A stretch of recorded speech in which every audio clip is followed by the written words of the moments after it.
साथियों, टेक्निकल रूप से वॉइस का प्रॉब्लम आने के कारण इसको दोबारा स्टार्ट करना पड़ रहा है। लाइव आने की मूल वजह यह है कि कुछ गॉसिप चल रहे हैं या कुछ गॉसिप अफवाहें फैलाई जा रही है और योजनाबद्ध तरीके से वो फैलाई जा रही है।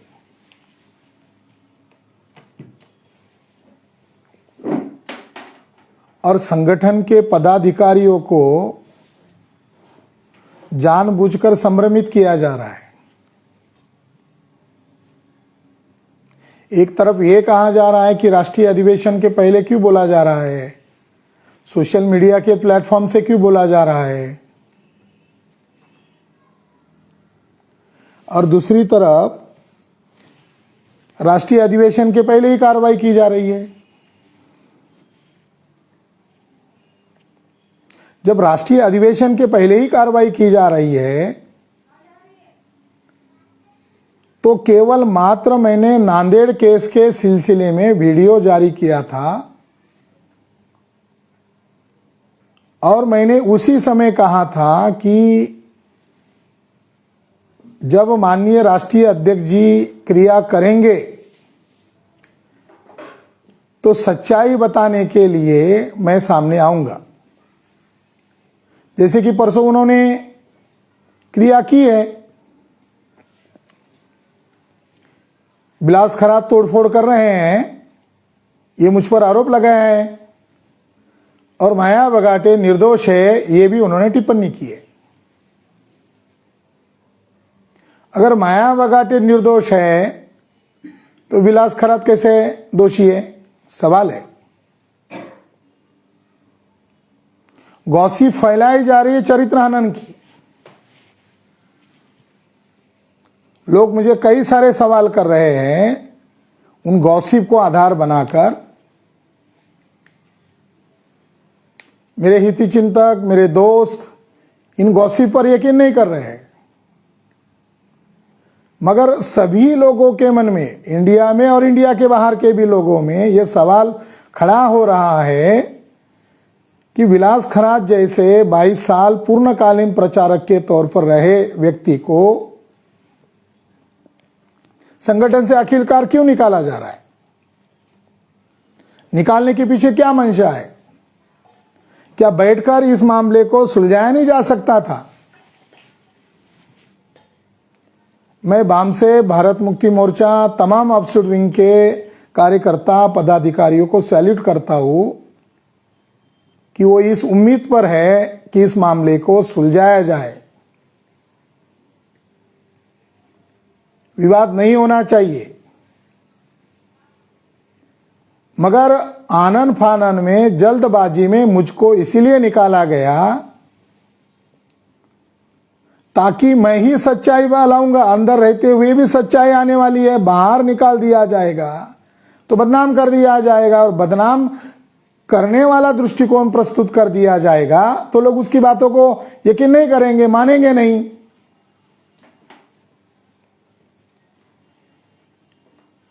एक तरफ माया बगाटे का भी चरित्र हनन कर रहे हैं, मेरा भी उसके साथ चरित्र हनन हो रहा है,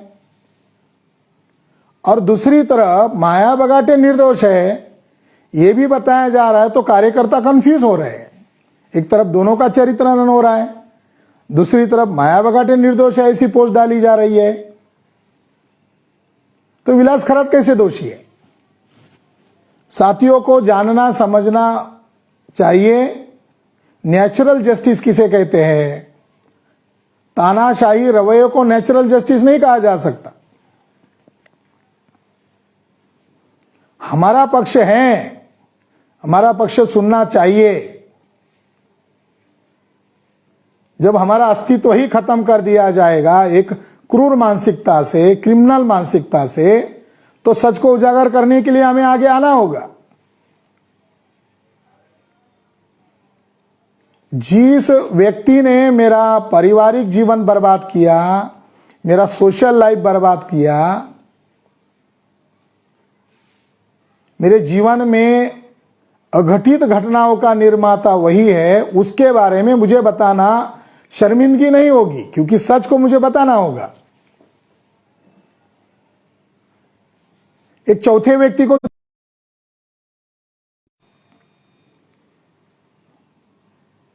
कोरोना काल के दरमियान कच्छ में अंबेडकर जयंती का कार्यक्रम आयोजित किया गया था। उसके लिए माननीय मेश्राम साहब ने मुझे वहां भेजा था। बाद में निशा मेश्राम मैडम और उनकी मां वहां आई थी। ग्राउंड पर कार्यक्रम था। ऐन वक्त पर ग्राउंड का कार्यक्रम कोरोना संक्रमण के भय से सरकार ने रद्द करवाए थे गुजरात स्टेट ने। वो कार्यक्रम उन्हीं के मकान में लाइव दिखाया गया था। कार्यक्रम होने के पश्चात निशा मेश्राम मैडम ने खांसी हो रही थी, तो उन्होंने बताया मुझे भी चेक करना होगा। निशा मेश्राम मैडम और उनकी माताजी को चेक किया गया अस्पताल में, तो वो भी कोरोना संक्रमित थे। उस समय माननीय मेश्राम जी ने और मुकेश रंगीला ने उनके लिए गुजरात से, अहमदाबाद से वैन का प्रबंध करवाया। कच्छ से अहमदाबाद के लिए कोई कार्यकर्ता छोड़ने के लिए तैयार नहीं था, क्योंकि वहां बड़े पैमाने पर मेश्राम जी के खिलाफ और उनकी मिसेस के खिलाफ माहौल था। कोई गाड़ी देने के लिए तैयार नहीं था।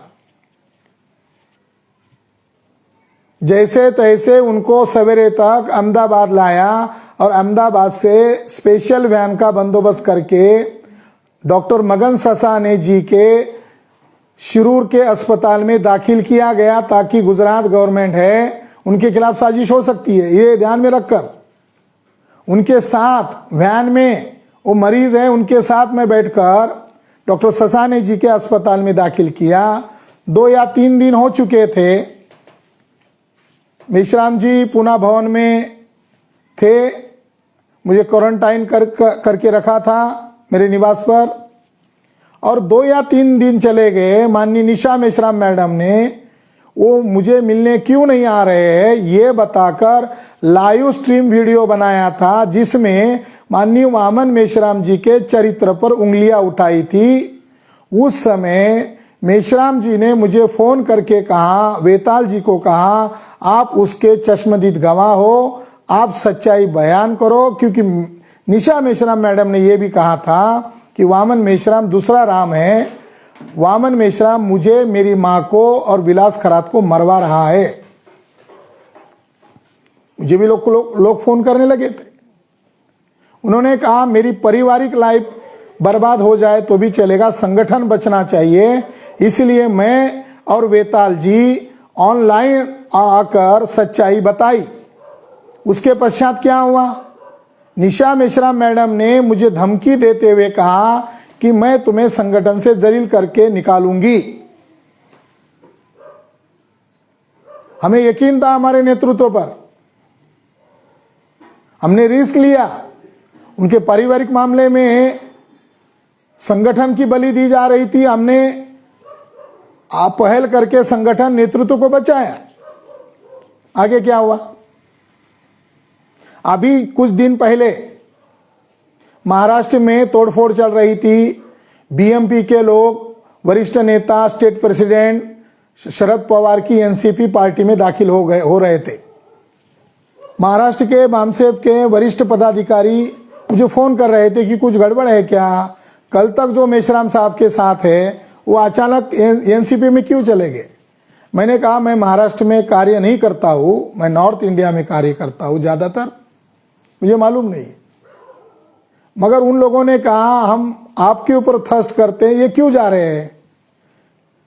मुझे भी लगा कुछ गड़बड़ जैसी है, तो मैंने एक पोस्ट किया।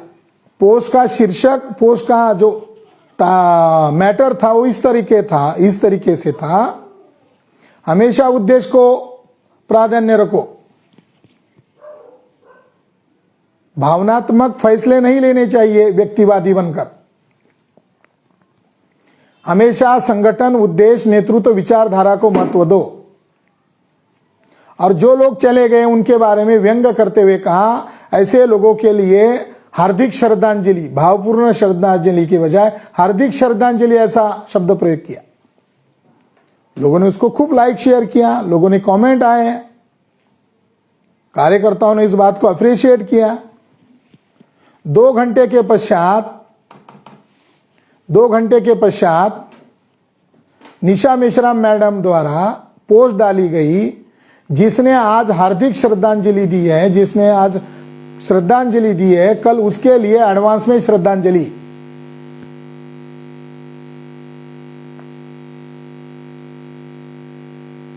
ग्रहण ज्यादा देर तक नहीं टिकता। तो निशा मेश्राम मैडम ने पहले ही मुझे निकालने की धमकी दिया था और उनके दूसरे इस कमेंट से कार्यकर्ताओं में प्रतिक्रिया शुरू हुई कि मेश्राम साहब और खराज सर संगठन बचाने का काम कर रहे हैं और निशा मेश्राम मैडम संगठन तोड़फोड़ करने वाले का समर्थन दे रही है। उनके कमेंट को स्क्रीनशॉट किया और मराठी में कैप्शन डाला तोड़फोड़ करने वाले लोगों के द्वारा कि मराठी में यह लिखा था, मैडम ने फारच जबरदस्त पाचर मारलेली आहे बुआ, और उसका जमकर इस्तेमाल किया जा रहा था उस स्क्रीनशॉट का। मैंने माननीय मेश्राम साहब को यह बताया कि निशा मेश्राम मैडम के इस पोस्ट के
बड़ा हो गया है,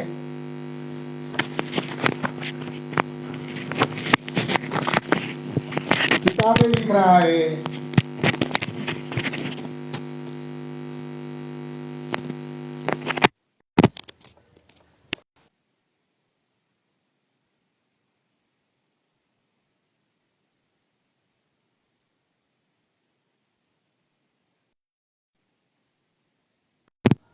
आवाज आ रही है मेरी?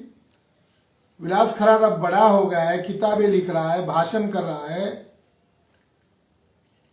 वो हमारे नजर में खल रहा है। लोग उसको वामन मेश्राम जी का अल्टरनेट मान रहे हैं। मैं और मेरे पति ने ही उसको निकालने का प्लान किया है। मैं आभारी हूं उस महिला कार्यकर्ता का जिसने परसों मुझे जानकारी दी।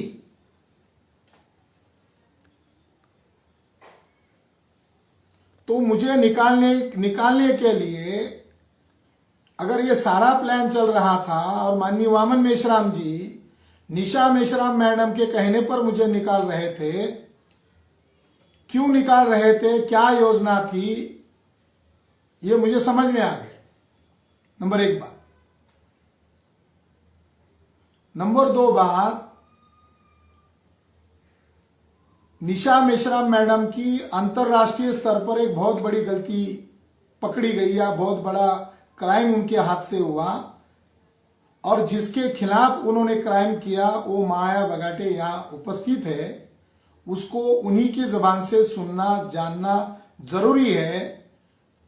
जहां बुद्धा का बर्थ हुआ, जहां शाक्य मुनि बुद्धा पैदा हुए, उसी पवित्र जगह पर, उसी स्तूप पर, उसी स्थान पर क्या घटित हुआ था ये जानना समझना जरूरी है। और इनके परिवार में जो झगड़ा हुआ निशा मेश्राम मैडम के करतूत के कारण हुआ, वामन मेश्राम जी ने निशा मेश्राम मैडम का पक्ष लेने के कारण हुआ, और यहां इनके परिवार में बहुत बड़ा विवाद होने के कारण इनके मामा ने मुझे बुलाया, जबकि वामन मेश्राम जी मुझे माया बगाटे को मिलने नहीं देना चाहते, क्योंकि उनको डर है ये अगर दोनों एक हो जाएंगे तो पूरा पर्दाफाश हो जाएगा। ये सारी बातें उनके साथ आप बीती बातें बगाटे मैडम, माया मैडम बताएंगी। मैं उनसे अनुरोध करता हूं कि वो बताएं। और शादी क्यों किया ये जो सवाल किया जा रहा है या चरित्र को लेकर जो उंगलियां उठा रहे हैं, हम उसका जवाब देंगे।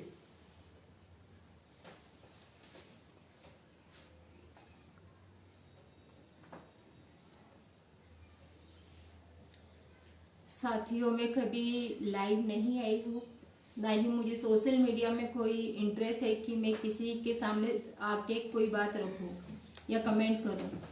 लेकिन कुछ दिनों से जो वाक्य घटित हो रहा है, जो घटनाएं घटित हो रही है, जो कि मैंने मेरे घर वालों को भी नहीं बताई है, कुछ जो पुराने कार्यकर्ता पदाधिकारी है उन लोगों को जानकारी होगी कि मैं आनंद बगाटे की एक विडो हूँ, जो संगठन में काम करते करते शहीद हुआ है।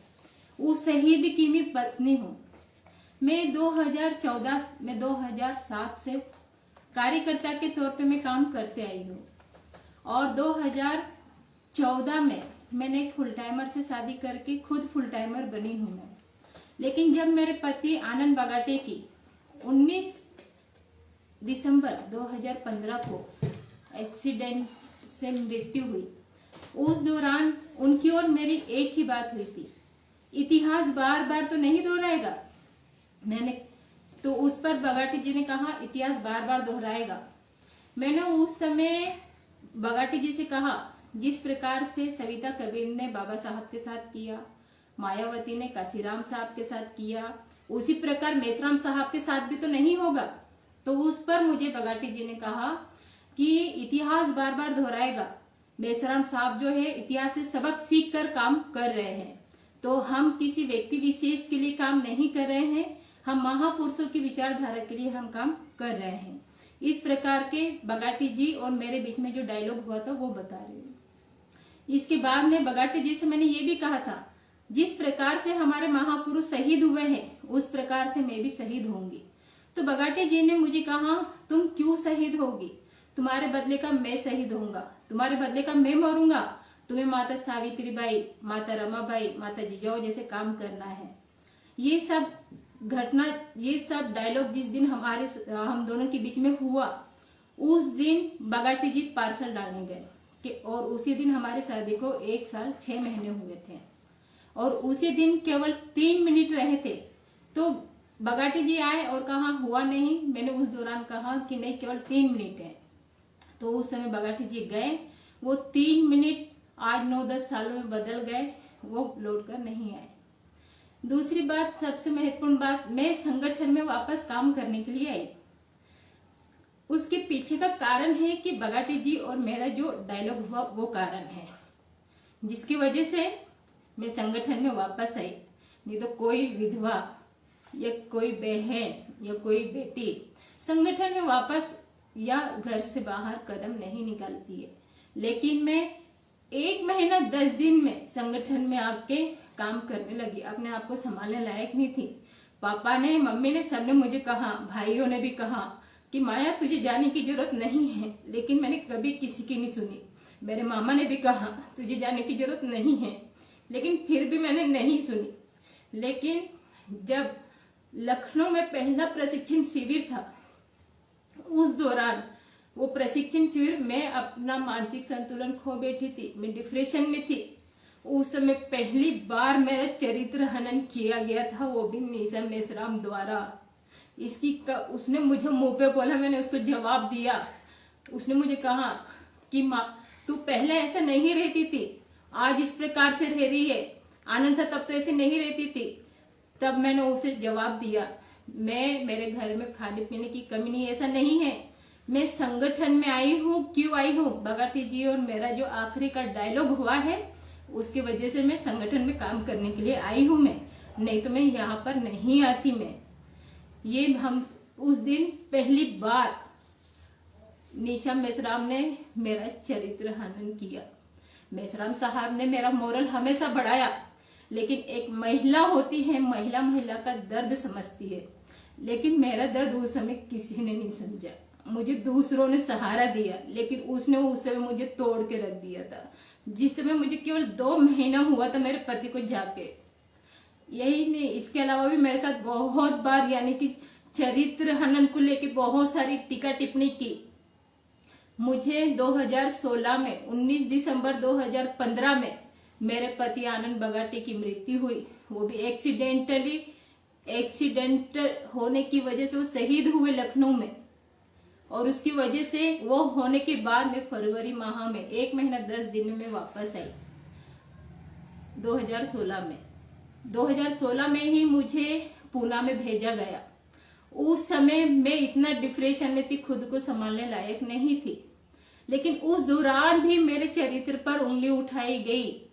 ये इसका सर दर्द देता है, इसको चक्कर आते हैं, इसकी शारीरिक हवस पूरी नहीं हो रही, इस वजह से इसके साथ ऐसा हो रहा है, ऐसा निशा मेश्राम ने मुझे कहा। मैंने इसकी लिखित कंप्लेंट की और उसका मेरे पास अभी भी रिकॉर्ड है उसका। किसको की? मैंने मेश्राम साहब के पास में वो लेटर दिया। मैं उस समय संभालने लायक भी नहीं थी। मैंने BM कामले, ज्योति बनकर, इनको कहा मेरे ऊपर ऐसा आरोप लगाया जा रहा है, ऐसा लग रहा है मैं सुसाइड कर लूं। मैं इस तरीके के आरोप सहन नहीं। कहा कि बेटा तुम क्यों रही हो, तुम आनंद करो, इस प्रकार से मुझे कहा गया। तो मैं उस समय भी अपने आप को संभालते मैं काम करते रही। मैं कभी किसी को कुछ कहा नहीं, बाहर किसी को मैंने कभी किसी को कहा भी नहीं कि मैं किसी की विडो हूं या मैं क्यों। हर समय मैंने अपने काम से सिद्ध किया। मुझे प्रोत्साहन भी दिया गया जो हमारे सीनियर है उनके द्वारा। लेकिन जैसे जैसे समय गुजरता गया, अभी मैं ज्यादा दूर ना जाते हुए, मेरे साथ बहुत कुछ हुआ है, अगर मैं बताने जाऊंगी तो पूरी रात हो जाएगी। मैं अभी इसी साल की घटना बताऊंगी आपको। CEC मीटिंग थी, जो दिल्ली में पहली CEC मीटिंग थी, उस मीटिंग में इसके पहली वाली बताओ। CEC मीटिंग थी, उस दौरान निशा मेश्राम, ये सभी लोग गढ़वाल भवन में वो मीटिंग थी। अच्छा। गढ़वाल भवन में वो मीटिंग थी। मैं किचन में गई, किचन में पानी लेने गई, उतने में निशा मेश्राम एकदम पीछे मुड़ी, उसने मेरे पेट को चाकू लगाया और मैंने कहा अरे आप ऐसे क्यों कर रही हो, मर जाऊंगी ना। मुझे कहती है मेरी बला से मर जा, छत पे से कूद जा, इस प्रकार के उन्होंने डायलॉग किए। मैंने कहा ऐसा करके आपको क्या हासिल होगा? तो वो मुझे कहती है तू शादी क्यों नहीं कर लेती है। मैंने उस समय कहा मैं एक शहीद की विधवा हूं, किससे शादी करना है शादी नहीं करना है ये मेरा अधिकार है, इतना के और मैं शादी नहीं करूंगी, मेरा राइट है, मैं किसी के दबाव में आके शादी नहीं करूंगी। इस प्रकार से मैंने उन्हें कहा और निकल गई। यही वार्ता वहां पर नहीं थमी। उसके बाद भी उन्होंने कई बार भवन में आई। जिस दिन रानी की मृत्यु हुई उस दिन निशा मेश्राम, BK केनिया, पुखराज और भी हमारे हेम सिंह राहुल, मेश्राम साहब भी जस्ट सीढ़ी गेट के पास ही खड़े थे। निशा मेश्राम मुझे कहती है तू मरी नहीं अभी तक, जिंदा है, इस तरीके का उन्होंने कहा। मैंने उनको इग्नोर करके मेश्राम साहब को लेटर देके मैं अंदर चली गई। और उसी दिन रवीन रानी की मृत्यु हो गई। उनका जिस दिन बर्थडे था निशा मेश्राम जी का, उस दिन भी उन्होंने मुझे इसी प्रकार का कहा तू मरी नहीं अभी तक, जिंदा है, मर जा जाके, नहीं तो एक दिन मैं ही तुझे मार दूंगी। मैंने ये सभी बातें, एक एक बातें मैंने DR ओहल सर को बताई, मैंने खरा सर को बताई, ज्योति बनकर को बताई कि मेरे साथ ऐसा ऐसा हुआ, और मैंने यही सब बातें मेसराम साहब को भी बताई, लेकिन मैंने मेरे घर वालों से कभी शेयर नहीं की, कभी किसी को नहीं बताया, क्योंकि उनका संगठन के प्रति और मुझे लेके बहुत सिक्योर थे। लेकिन आज जो समाज में कार्यकर्ताओं के बीच में जो बदनामी हो रही है, उस बदनामी की वजह से आज मुझे लाइव आना पड़ा। क्यों आना पड़ा, उसके पीछे भी कारण है। नेपाल में जो प्रशिक्षण शिविर, राष्ट्रीय प्रशिक्षण अंतरराष्ट्रीय प्रशिक्षण शिविर आयोजित किया गया था, उस प्रशिक्षण शिविर के मैनेजमेंट की पूरी जवाबदारी मेरे पास थी, डॉक्टर विलास खरा सर के पास थी और माननीय डीडी अंबादी जी के पास में थी। लेकिन सभी चीज का चार्ज मैं देख रही थी, क्योंकि वामन मेश्राम साहब को इन सभी चीजों के बारे में अपडेट देना, निर्णय लेना और उस काम करवाना, ये सभी जिम्मेदारी मेरे पास थी और उसी हिसाब से किया भी। मैं एक लड़की होके अंतरराष्ट्रीय स्तर पे मैंने राष्ट्रीय प्रशिक्षण शिविर की तैयारी को अंजाम दिया, लेकिन उसके बदले में मुझे क्या मिला? उसके बदले में मुझे 22 सितंबर 2024 को थप्पड़ पड़ा। पिटाई की? थप्पड़ पड़ा यानी मेरी पिटाई की। दोस्त क्या था मेरा किसके कि सामने? मैंने सबके सामने? सभी थे वहां पे, भोपाल के लोग थे, एमपी के लोग थे, कसाई होटल में की, वो भी जापानीज होटल है। मेरा दोस्त क्या था कि मैं लड़की होके वहां पर मैनेजमेंट का काम देख रही थी। मेश्राम साहब, पहले निशा मेश्रा और उसकी माँ, वो दोनों आई पीछे, जस्ट मेश्राम साहब थे, उसने आई और कहा तू चाहती क्या है, आके मुझे पीटने लगी। मैंने मेश्राम साहब को आवाज दिया, साहब तुरंत गाड़ी में जाके बैठ गए। ये सब घटना देखी मैंने, आजू बाजू देखा और मैं एकदम भागते हुए गई और वहां रोने लगी मैं कि मेरा दोस्त क्या था, मेरा कसूर क्या था। मैं लड़की होके काम कर रही हूँ, उसका मुझे प्रोत्साहन मिला है। उतने में डॉक्टर विलास खराज जी आए और मुझे समझा रहे हैं, मैडम ये ऐतिहासिक जगह है, मैडम यहाँ पर इस तरीके से आप तमाशा मत कीजिए।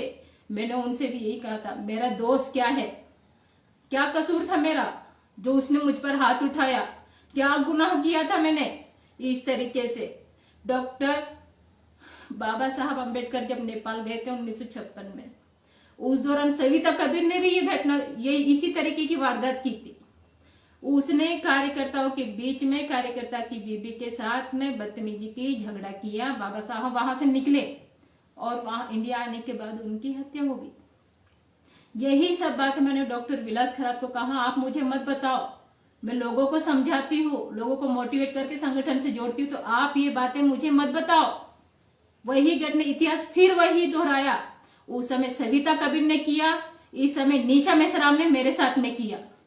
उस समय मैं रोई, मैं सुसाइड करने वाली थी। मेरे घर के एक व्यक्ति को नहीं पता था कि मैं क्या करने वाली हूँ, ना मेरी मम्मी को पता था, ना बहन को पता था, न किसी को, केवल पता था मेश्राम साहब को। वहां पे जो विशाल बाबू गौतम, मनोज जयगढ़ी, ये 4-5 जो लोग थे, उन सभी लोगों को डीडी अंबादी जी को भी बताया। उस समय भी उन्होंने चरित्र हनन किया मेरा। गलती क्या, केवल लड़की होके अंतरराष्ट्रीय स्तर पर मैनेजमेंट कर रही थी। मुझे हर चीज परोसी हुई नहीं मिली है, संघर्ष करके मैं यहाँ पे इस मुकाम पे पहुंची थी मैं। और यही नहीं, इन सब चीजों को ध्यान में रखते हुए मुझे मोटिवेट किया जा रहा था, मैडम आप शांत रहिए, शांत रहिए। मैंने डॉक्टर विलास खरात को कहा, मैं आई जरूर हूं, मैं मैनेजमेंट देखूंगी, मैं ये 5 दिवसीय प्रशिक्षण शिविर को मैं सक्सेस करूंगी, लेकिन यहाँ से जाऊंगी मैं अकेली नहीं, मुझे कंधों पे लेके जाना होगा तुम लोग को। इस तरीके का मैंने उस दिन डॉक्टर विलास जी को कहा। यही सब बातें मैंने डॉक्टर विलास खरात ने साहब को बताई। साहब ने मुझे दोपहर के समय प्रशिक्षण शिविर चल रहा था, लंच ब्रेक में उन्होंने मुझे कॉल किया, मुझे कहा मुझे ऐसी ऐसी बातें पता चली है। मैंने कहा ये सही है, मैं करने वाली थी, मेरे साथ जो हुआ है वो अमानवीय है, किसी के साथ नहीं होना चाहिए। मेरे कोई पापा नहीं है, मेरे कोई पति भी नहीं है, ना मेरे मम्मी पापा साथ में है, ना बहन थी मेरे साथ में। लेकिन फिर भी मेरे साथ में ऐसा हुआ क्यों? क्योंकि मैं अकेली थी वहां पे। हम संगठन में हर किसी को साथ सहयोग करने की बात करते हैं। मैंने कभी किसी के सामने यह नहीं बताया कि मैं कमजोर हूँ या मेरे साथ कभी कुछ हुआ है। कभी किसी के सामने मैंने ये नहीं, केवल काम से सिद्ध किया। लेकिन उस समय में पूरी तरीके से टूट गई थी। ये सब बातें मैंने मेसराम साहब को बताई कि मेरे साथ में ऐसा ऐसा हुआ है। तो मेसराम साहब ने कहा कि तू बहादुर है, तू एक लेटर लिख के दे, मैं उसके ऊपर कार्रवाई करूंगा। इस तरीके का लेटर मैंने उसी दिन लिख के दिया 24 सितंबर को। उसके ऊपर कोई कार्रवाई नहीं हुई। 28 सितंबर को पूरी तैयारियां होने के बाद में मैंने पूरा मैनेजमेंट देखा। रात के 11, 12, 1 बजे तक कहीं पे कमियां खामियां हैं क्या, ये सब चीजें देखी मैंने। लेकिन उसके बाद भी 28 सितंबर को माननीय मनोज जयगढ़ी नेपाल के, उन्होंने हम सभी के लिए दावत रखी थी। उस दावत में उस जगह पे मैं भी गई थी। पहले मेसराम साहब, निशा मेसराम और उनकी माँ हंसा नंदेरिया, वो भी वहां पर उपस्थित थी। वो लोग खाना खाने लगे और हम लोग बाद में वहां पर पहुंचे। वहां पहुंचने के बाद जैसे ही हम लोग वहां पहुंचे, हमारी उस रेस्टोरेंट के मालिक से चर्चा होने लगी, परिचित होने की वजह से। तो वहां पर निशा मेसराम तुरंत उठ के गई और बाहर निकली। मेसराम साहब भी खाना खा के बाहर निकले। निशा मेसराम वापस आई, मुझे कहती है तू मरी नहीं अब तक, तू मर क्यों नहीं जाती है, तू चाहती क्या है, तुझे संगठन छोड़ने के कितने पैसे चाहिए, तू कीमत बता तेरी। मेरी एक विधवा की इतनी कीमत है कि आज माननीय राष्ट्रीय अध्यक्ष जी की पत्नी मेरी कीमत लगा रही। मेरी कीमत क्या है? अगर कोई ब्राह्मण लगाता तो वो मुझे समझ में आता कि तेरी कीमत क्या है, लेकिन मेरी कीमत पूछी जा रही। मैं ये नहीं समझ पाई कि मैंने ऐसा क्या किया। संगठन में काम करते करते अपने पति को गवा दिया 22 साल की उम्र में। क्या ये मेरा कसूर था? इस वजह से मेरे साथ में ये किया गया। वहां से मैं, ये सब होने के बाद में मेसराम साहब ने आवाज दिया, निशा निशा नहीं आई तो उसको तो झापड़ मार के बाहर लेके गए। उसी दिन हम सभी लोग लखनऊ के लिए हम लोग गाड़ी से निकले, जिसमें शरद मौर्य, मैं, डॉक्टर विलास खरान और अपना हमारा ये अंबेडकर नगर का प्रमोद कुमार, हम ऐसे 4 लोग थे। लखनऊ से हम 3 लोग यहाँ पर आए, दिल्ली कार्यालय। वहां आने के बाद मैंने मेरी बहन के लिए, मेरे घर में कोई छोटा नहीं है, मेरी बहन है जो साथ में रहती मम्मी के, तो उसके लिए मैंने नेपाल से कुछ सामान नहीं लिया। इस वजह से मैं दिल्ली ऑफिस के कुछ ही दूरी पे डीमार्ट है, वहां पर सामान लेने गई मैं। और खराज सर को भी कुछ सामान लेना था, तो वो भी कुछ सामान लेने के लिए उस डीमार्ट में गए। लेकिन वहां से लौटने के बाद मुझे फोन पे फोन आते हैं, तुम क्या कर रही हो, तुम क्या कर रही हो, कहाँ हो? मैंने कहा मैं सामान लेने के लिए आई हूँ। मुझे ये सब कहकर मुझसे लेटर लिखवाया, तुम्हें अभी के अभी भोपाल निकलना है, पूरा सामान लेके निकलना है। मैंने यही कहा कि ट्रेन नहीं है, मैं कल निकल जाऊंगी। लेकिन कहा नहीं, तुम्हें किसने कहा? अभी वो भी ही बताओ ना। मेसराम साहब ने ही कहा था मुझे तुम्हें निकलना है। मैं रात के 12 बजे मैं ऑफिस से निकली, रोते हुए निकली मैं। चांद मोहम्मद, परविंदर प्रताप, ये लोग मुझसे पूछ रहे मैडम क्यों रो रही हो आप? मैंने उस दौरान कहा मेरी मम्मी की तबीयत खराब है। मैंने मेरे घर पे भी नहीं बताया मैंने कि मेरे साथ क्या हुआ है, क्यों हुआ है, कुछ भी नहीं। मेरा कसूर क्या था? मैं बिना बताए केवल कुछ ही कदम की दूरी पे डीमार्ट में गई थी, और यही सब बातें जो मैं घर वालों से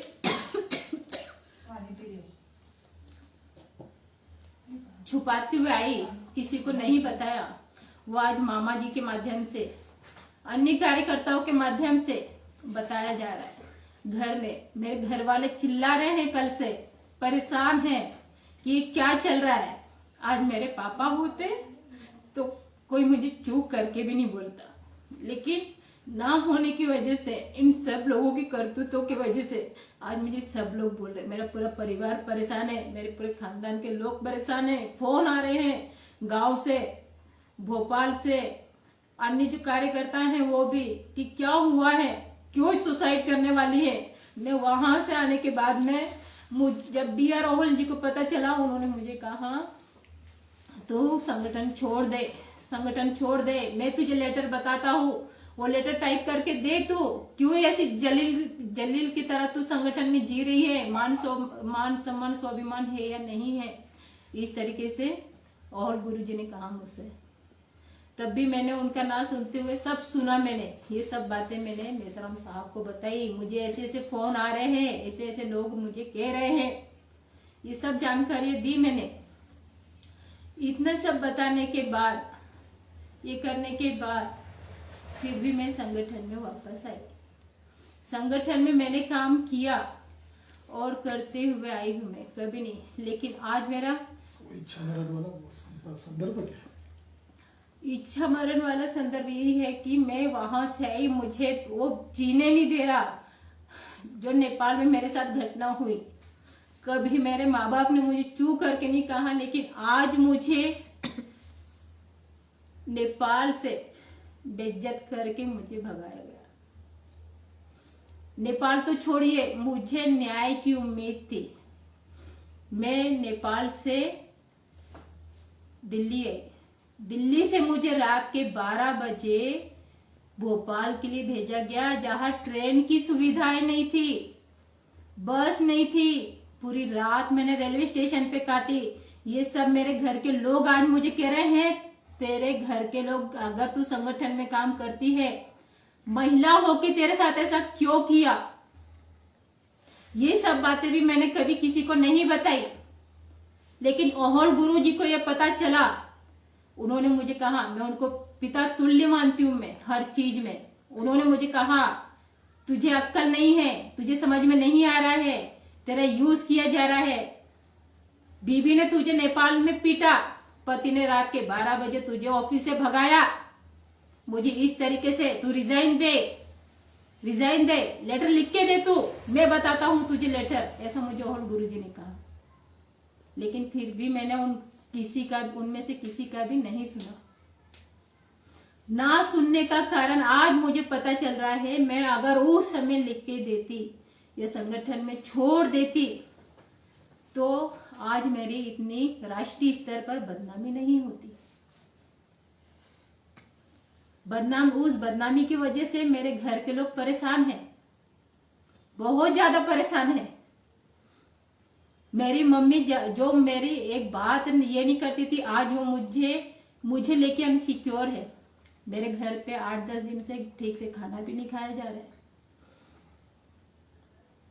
मेरा शुगर, मेरी एज कोई ज्यादा नहीं है, 33 है, लेकिन मेरा शुगर अभी दिन ब दिन ये जो घटनाएं हो रही है, उस वजह से मेरा शुगर 236, 224 इस तरीके से हो रहा है। मुझे कॉल कर करके परेशान किया जा रहा है।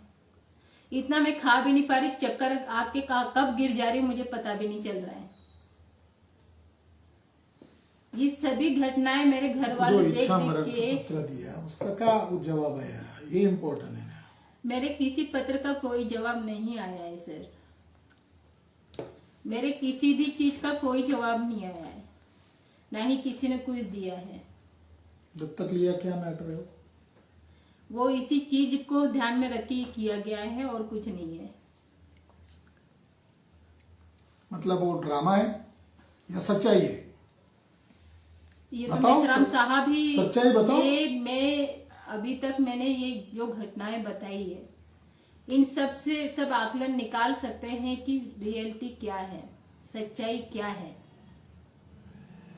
क्योंकि मैं यहाँ पर किसने क्या ड्रामा किया ये बताने के लिए मैं लाइव नहीं आई हूँ, लेकिन मेरे परिवार की इज्जत रास्ते पे मांडकर मैंने अपने पति को खोकर जो कमाया, वो नहीं लगता मैंने कमाया। क्यों नहीं कमाया? क्योंकि आज उसी की पत्नी की इज्जत कार्यकर्ताओं के बीच में राष्ट्रीय स्तर पर पत्रों के माध्यम से नीलाम की जा रही है। तो मैं कैसे कहूं कि मैंने कुछ कमाया है? किस हक से कहूं मैंने कमाया है? मेरी मेसराम साहब के माध्यम से मैं कहीं जाती भी हूँ, मेसराम साहब को एक एक जानकारी देके जाती हूँ। मैं अगर मैं मोबाइल में रिचार्ज करवाने जा रही हूँ तो उनको बता के जाती हूँ मैं कि मैं रिचार्ज करवाने जा रही हूँ। जब डॉक्टर विलास खराज जी से 29 अक्टूबर को मेरी शादी हम करने वाले थे, ये जानकारी भी मेसराम साहब को दी गई थी कि खराज सर ने शादी का ये डेट बताई है, इस तारीख को हम शादी कर रहे हैं।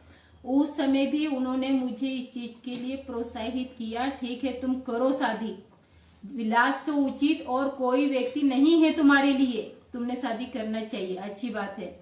उस समय उन्होंने मुझे पैसे भी दिए कि बेटा जाओ, जाके शादी के लिए कपड़े लेके आओ। और मैं वहां से निकलकर 27 को निकलकर 28 तारीख को भोपाल आई। भोपाल आके कार्यकर्ताओं से शादी के मैनेजमेंट के लिए बात की मैंने। बात करने के बाद हम लोगों ने 29 तारीख को शादी की। लेकिन आज वही कार्यकर्ता पदाधिकारी लेटर के माध्यम से, फोन के माध्यम से कह रहे हैं कि माया प्रेग्नेंट है 5 महीने की। मुझे सुनकर आश्चर्यचकित हो रहा है कि मैं 5 महीने की प्रेग्नेंट हूं। मेरी शादी को अभी 2 महीने होने वाले हैं और 2 महीने मेरी प्रेगनेंसी को अभी होने वाले हैं, हुए नहीं है। लेकिन ये सब चीजें भी सार्वजनिक तौर पर मुझे बदनाम करने के लिए कही जा रही है। ये कितनी निंदनीय बातें हैं, कितनी सोचने वाली बातें हैं कि हमारे कार्यकर्ता इस प्रकार की अशोभनीय बातें कर रहे हैं। शादी किसने रचाई वो तो बताओ ना सही सही। शादी रचाने वाले मेसराम साहब ही है। जब मैं उनके बोले बिना मैं घर से कदम नहीं निकालती, मैं दुकान नहीं जाती या कहीं शॉपिंग करने नहीं जाती, तो शादी का इतना बड़ा डिसीजन मैं अकेले नहीं ले सकती। सबसे बड़ी बात, नागपुर में क्या घटित हुआ? नागपुर में भी यही सब गॉसिप चालू थी। नागपुर में भी यही सब कहा गया। मैंने उसमें लिख के दिया, मैंने इच्छा मरण की मांग की। मैंने नेपाल में जो घटना घटित हुई उस घटना को ध्यान में रखते हुए निशा मेश्राम ने दीपक वासनिक जी को कॉल किया। कॉल करके कहती है 11 तारीख को साहब नागपुर में आए हैं क्या? माया ने जरूर साहब को बुलाया होगा, भैया मेश्राम साहब को माया से बचा लो। इस प्रकार का निशा मेश्राम ने कहा। ये सब सुन के, नेपाल की घटना देख के, मुझे ऑफिस से भगाने से लेके इस सभी चीजें में इतने डिप्रेशन में चली गई कि मैं किसी को बता भी नहीं सकती थी मैं। ये आज मेरे मामा की वजह से, मेरे घर वालों की वजह से मुझे आज बताना पड़ रहा है। परिवार में चर्चाएं चल रही है, इन सब चर्चाओं को ध्यान में रख के मुझे आना पड़ा। ये जो बात मैंने केवल कागज में लिखकर केवल मैंने मेश्राम साहब को दिया, लेकिन मेरी घर की मेरी इज्जत रास्ते पर, राष्ट्रीय स्तर पर लाने की वजह से मुझे आज लाइव आना पड़ा। अगर मेरे साथ ऐसा नहीं होता, विलास खराज जी के साथ शादी उन्हीं लोगों ने करवा की थी। बदनाम विलास खराज तो किया जा रहा, लेकिन नाम तो उसमें मेरा भी है ना। ये नहीं है मेरा नाम उस लेटर में, यह उल्लेख नहीं है मेरा उस लेटर में। उस लेटर में मेरा उल्लेख है।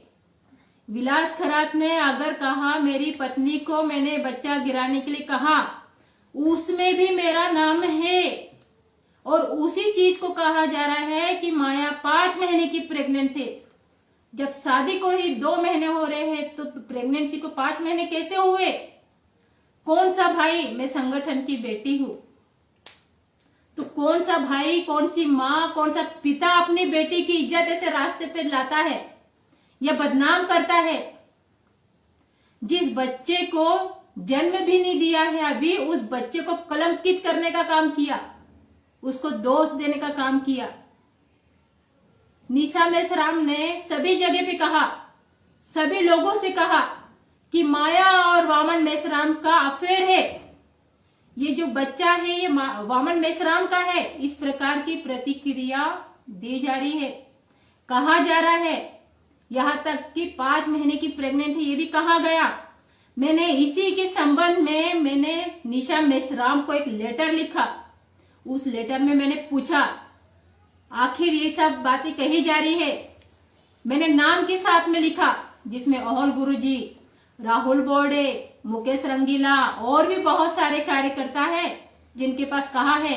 उनसे मैंने स्पष्टीकरण मांगा, कॉपी 2 मैंने मेश्राम साहब को मैंने दिया। मुझे अपेक्षा थी कि निशा मेश्राम मुझे वो जवाब देगी ताकि मैं सिद्ध कर सकूं, मैं बोल सकूं। खरस सर ने भी मुझ पर उंगली उठाई तो मैंने कहा मैं जवाब नहीं दूंगी, वो लेटर मेरा जवाब देगा, इस तरीके से मैंने कहा। लेकिन मुझे कोई जवाब नहीं मिला, किसी प्रकार का जवाब नहीं मिला।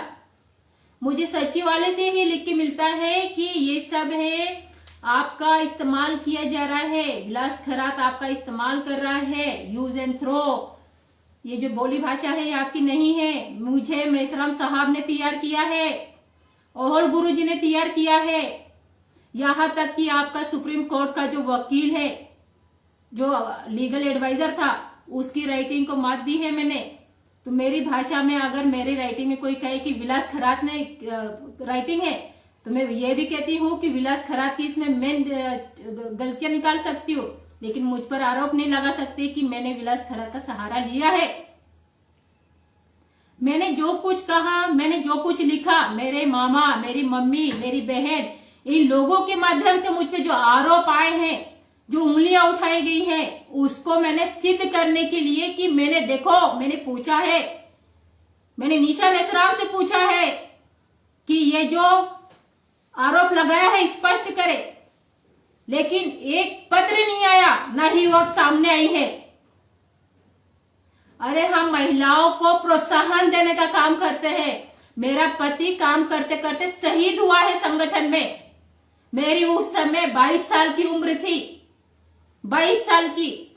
मैं लोगों को उदाहरण देती थी। मैं विधवा होके, एक लड़की होके यंग एज में संगठन में काम कर रही। तुम्हारे साथ क्या हुआ ऐसा जो तुम घर बैठे हो? मोटिवेट करके मैं संगठन में लाती थी। मैं यहां तक कि खरा सर ने भी काम करने से मना किया, उनको मोटिवेट करने का काम भी मैंने किया।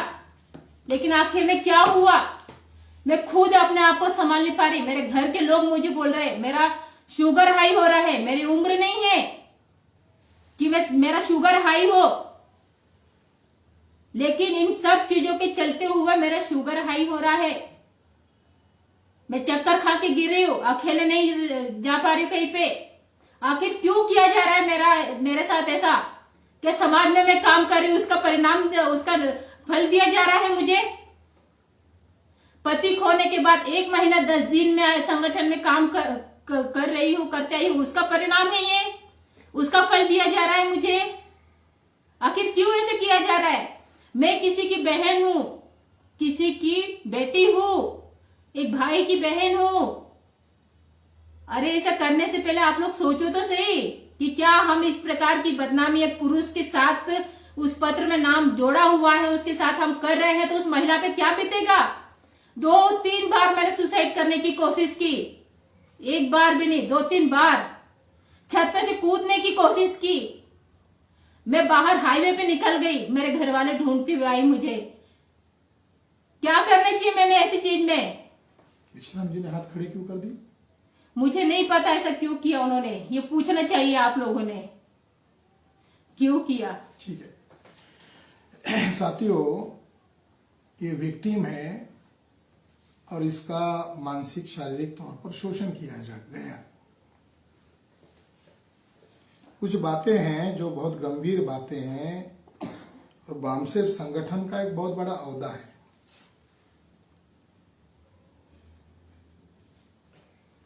आजादी की बातें की जा रही है, व्यवस्था परिवर्तन की बातें की जा रही है, और जिनके द्वारा ये बातें की जा रही है उन्हीं के द्वारा ये शोषण हो रहा है। 22 साल तक मैं अंधभक्त था उनका। उनको महापुरुष के तौर पर प्रस्तुत कर रहे थे। मैंने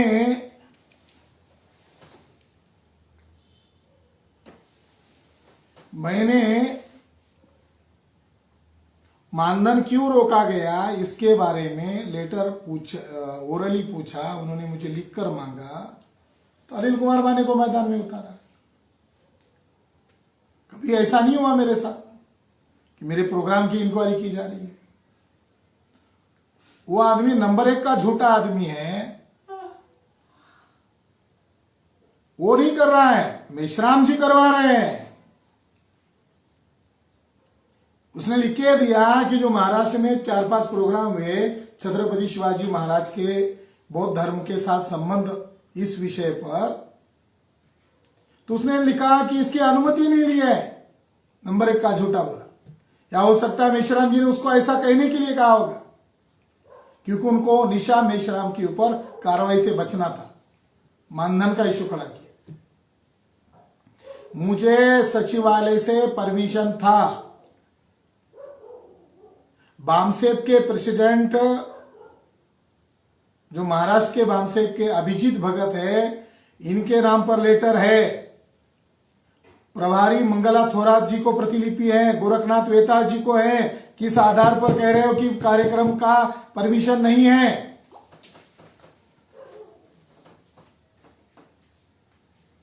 कभी ये कहा जा रहा है कि आपने कॉन्सेंट्रेशन नहीं किया, राष्ट्रीय अधिवेशन पर कॉन्सेंट्रेशन नहीं किया। 16/11/2024 का ये लेटर है, इसको मैं सार्वजनिक करूंगा सोशल मीडिया में, जिसके ऊपर मुझे और माया बगाटे जी को लिखा है, आपको सूचित किया जाता है कि बामसेप एवं भारत मुक्ति मोर्चा के राष्ट्रीय अधिवेशन की सभी जिम्मेदारियों से आपको और डॉक्टर विलास करात, राष्ट्रीय महासचिव भारत मुक्ति मोर्चा नई दिल्ली, इनको मुक्त किया जाता है। आप दोनों अपनी पारिवारिक जिम्मेदारियों का निर्वहन करने हेतु जनवरी माह के अंत तक एक प्रकार का अवकाश दिया जाता है। आप सामान्य कार्य कर सकते हैं, लेकिन राष्ट्रीय अधिवेशन की जिम्मेदारी से आपको मुक्त किया जाता है और राष्ट्रीय अधिवेशन की तैयारी के संदर्भ में माननीय राष्ट्रीय अध्यक्ष जी के द्वारा आपसे किसी भी प्रकार की पूछताछ नहीं की जाएगी। ये लेटर बामसेप सचिवालय से आया है। मैं जब काठमांडू गया तो काठमांडू में रुपेश वसाटे का व्हाट्सएप पर कॉल आया, आपको अर्जेंट एक लेटर आया है जिसमें लिखा गया है कि आप केंद्रीय सचिवालय बामसेप के द्वारा अनुमति न लेकर काठमांडू के प्रोग्राम में गए हो। मेरा पूरा शेड्यूल बना के दिया है उन्होंने सचिवालय के अथॉरिटी लेटर पर, जिसमें बालाघाट का प्रोग्राम है, शेड्यूल का प्रोग्राम है, और उसके बाद नागपुर टू दिल्ली जाना है, दिल्ली से काठमांडू जाना है, काठमांडू से भोपाल आना है वाया दिल्ली। कैसे कह रहे हैं अनुमति नहीं है? जब ये झूठे एक ही मेरे मानधन रोकने के लिए अलग अलग बातें उठाई जा रही थी, तो मैं वहीं से उनको जवाब दिया कि ये मानधन का मामला नहीं है, ये निशा मेश्राम मैडम को बचाने का मामला है। इसलिए मैंने वहीं से माया बगाटे के द्वारा व्हाट्सएप पर एक मैसेज किया और कहा ये मेश्राम साहब को पढ़ के बताओ। तो उसमें उन्होंने उनको बताया, जिसमें मैसेज ये था कि निशा मेश्राम मैडम ने मुझे श्रद्धांजलि दी एडवांस में और माननीय मेश्राम साहब ने उसको अनुमति दी। मैं दोनों पति पत्नी का आभारी हूं और मैं कहा इंडिया में आकर मैं इसका जवाब दूंगा। मेश्राम जी ने माया बगाटे को कहा अगर उसने अभी के अभी लिख के नहीं दिया तो अभी मैं पिछवाड़े लात मार के निकाल दूंगा। मेरे लेटर देने के बाद ये नाटक किया गया कि अभी हम कुछ कार्रवाई कर रहे हैं निशा मेश्राम के ऊपर। मुझे जो 9 पढ़ने का जो लेटर लिखा प्रचार कर रहे हैं, सचिवालय के आवाज आवक नंबर से मैं उनकी बातों को नकार रहा हूं कि आपका सचिवालय मुझे अनुमति दे रहा है, आप झूठे आरोप लगा रहे हो। उसमें यह लिखा गया है कि इसके आगे संगठन में रहकर कार्य आप करने वाले नहीं हैं। इसलिए आप अंदर रहकर भी कुछ नहीं कर सकते हो, बाहर ही रहो। और साथ में माया बगाटे को लेकर मत जाओ। माया बगाटे को लेकर गए तो तोड़फोड़ माना जाएगा। मुझे बड़ा आश्चर्य लग रहा है कि जो राष्ट्रीय अध्यक्ष ये लेटर फैला रहे हैं, उन्होंने हमारी शादी लगवा दी। लोग सवाल पूछ रहे हैं शादी कैसे हुई, बताना जरूरी है। उन्होंने मेरे ऊपर बहुत बड़ा गंभीर आरोप लगाया। 22 साल फुल टाइमर की जिंदगी लगाकर तोड़फोड़ का आरोप लगाया। मैं संगठन को तोड़फोड़ नहीं कर रहा हूं। निशा मेश्राम मैडम तोड़फोड़ कर रही है, और तोड़फोड़ क्यों कर रही है ये देश भर के लोगों के सवाल है। और माननीय मेश्राम जी उसके बातों पर यकीन करके सभी लोगों को निकाल क्यों रहे हैं, यह सवाल है।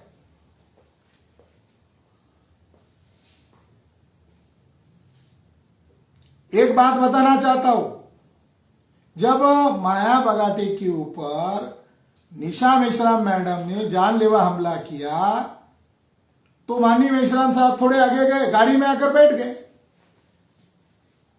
वहां मैं उपस्थित था, मैं नीचे उतरा। हमारे जयगढ़ी दोस्त हैं, वो जो ड्राइवर था विशाल बाबू, उसको मैंने कहा इन दोनों को हाथ पकड़कर वो उनकी जो कमरा है, रूम है, उसमें धकेल दो और बाहर से दरवाजा लगा दो, वहां चिल्लाने दो, यहां इंटरनेशनल प्लेस पर बदनामी हो रही है। ये कह रही है मेरी गलती क्या है। उसको कहा हम बाद में देखते हैं, अंबाजी साहब जहां रुके हैं श्रीलंका गेस्ट हाउस, वहां चलो, वहां मेश्राम साहब को लेकर आ रहे हैं। मेश्राम साहब को मैंने कहा आप क्या करें। मेश्राम साहब ने कहा आप केडर कैंप हो गया है, अब इंडिया चलने की तैयारी करो, चलो इंडिया। जबकि केडर कैंप दूसरे दिन कल से होने वाला है। मैंने कहा आपके नाम से लोग इकट्ठा हुए, अगर केडर कैंप नहीं हुआ तो 45 साल की मेहनत पर पानी फेर जाएगा। अंबाजे साहब को मैंने बुलाया, वो मार्केट में खरीदारी कर रहे थे। मैंने कहा डेंजर मैटर है, आपको आना है, मैं फोन पर नहीं बता सकता। वहां मैंने बताया कि केडर कैंप नहीं करना चाहते, मेश्राम साहब कह रहे। आखिर में यह तय हुआ कि उनके लिए अलग से रूम बुक करके देते। मैं और धर्मेंद्र मौर्य जाकर कमरा बुक किया। फिर मेश्राम साहब ने मुझे कहा कि मेरे कपड़े मेरी मिसेज ने उसके ही बैग में रखे हैं, इसलिए वो मेरे कपड़े देगी नहीं। तुम वहां जाकर मेरी जो छोटी बैग, मैं वहां नहीं जाने वाला था। मैंने उनको कहा आपकी मैडम मेरे प्रति पूर्वाग्रही है, क्योंकि हमने और वेताल जी ने आपके कहने पर उनकी बातें कैसी झूठी है, जब वो अस्पताल से वीडियो बना रही थी तो उस वजह से वो हमको दुश्मन की तौर पर देखती थी। उन्होंने कहा आपको ही करना होगा। मैंने डीडी अंबाजे साहब को लेकर गया, उनको रिक्वेस्ट किया, वो नहीं दे रही थी।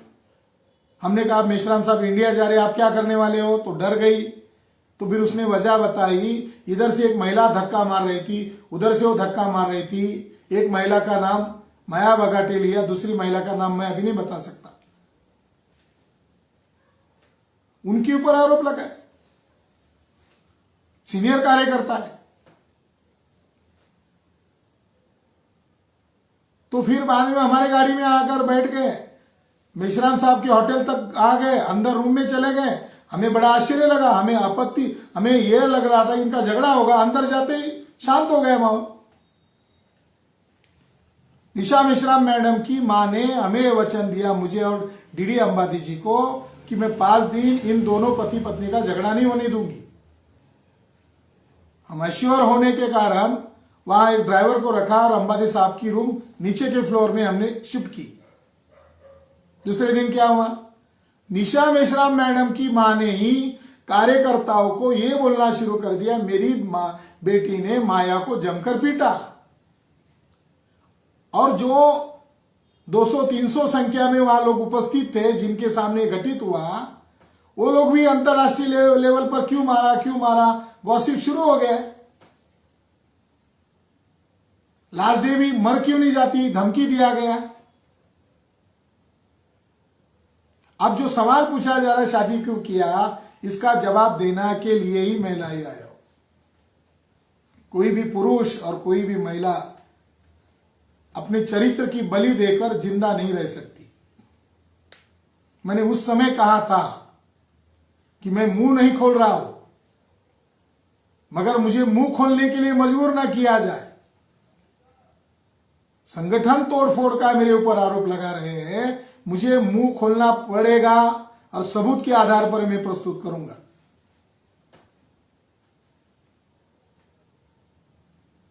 मेरे पास एविडेंस है, शादी वामन मेश्राम जी ने लगाई।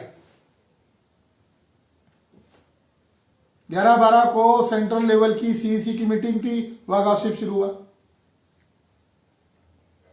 दीपक वासनिक जो राष्ट्रीय अधिवेशन का मैनेजमेंट कर रहे हैं, मेरे वॉल पर आकर भद्दी कमेंट कर रहे हैं। मैं उनका रिस्पेक्ट करता हूं। क्या गॉसिप हुआ बताओ ना लोगों को। आपको निशा मेश्राम मैडम ने फोन करके क्या कहा? मुझे कहा था आपने कि बचाओ उसको, माया से वामन मेश्राम को बचाओ। 11 तारीख को शाम को प्रोफेसर गोगले जी के वहां माननीय मेश्राम जी रुके थे, उन्होंने मुझे वहां बुलाया। मेरे साथ मेरे साथी डॉक्टर तुपे थे, हम दोनों अंदर गए। उन्होंने कहा आप अकेले आओ, हम दोनों बात की, इधर उधर की बात की है कि यहां से कार्यक्रम स्थल कितना दूर है, मीटिंग का स्थल कितना दूर है, दोनों का अंतर कितना है। मुझे कहा गया था कि कल की मीटिंग के एजेंडे क्या है, मुझे आपसे बात करनी है। वो तो सीएससी के वरिष्ठ लोगों ने तय की थे, मुझे मालूम नहीं थे। मगर एरिया कितना बता रहे थे। मैंने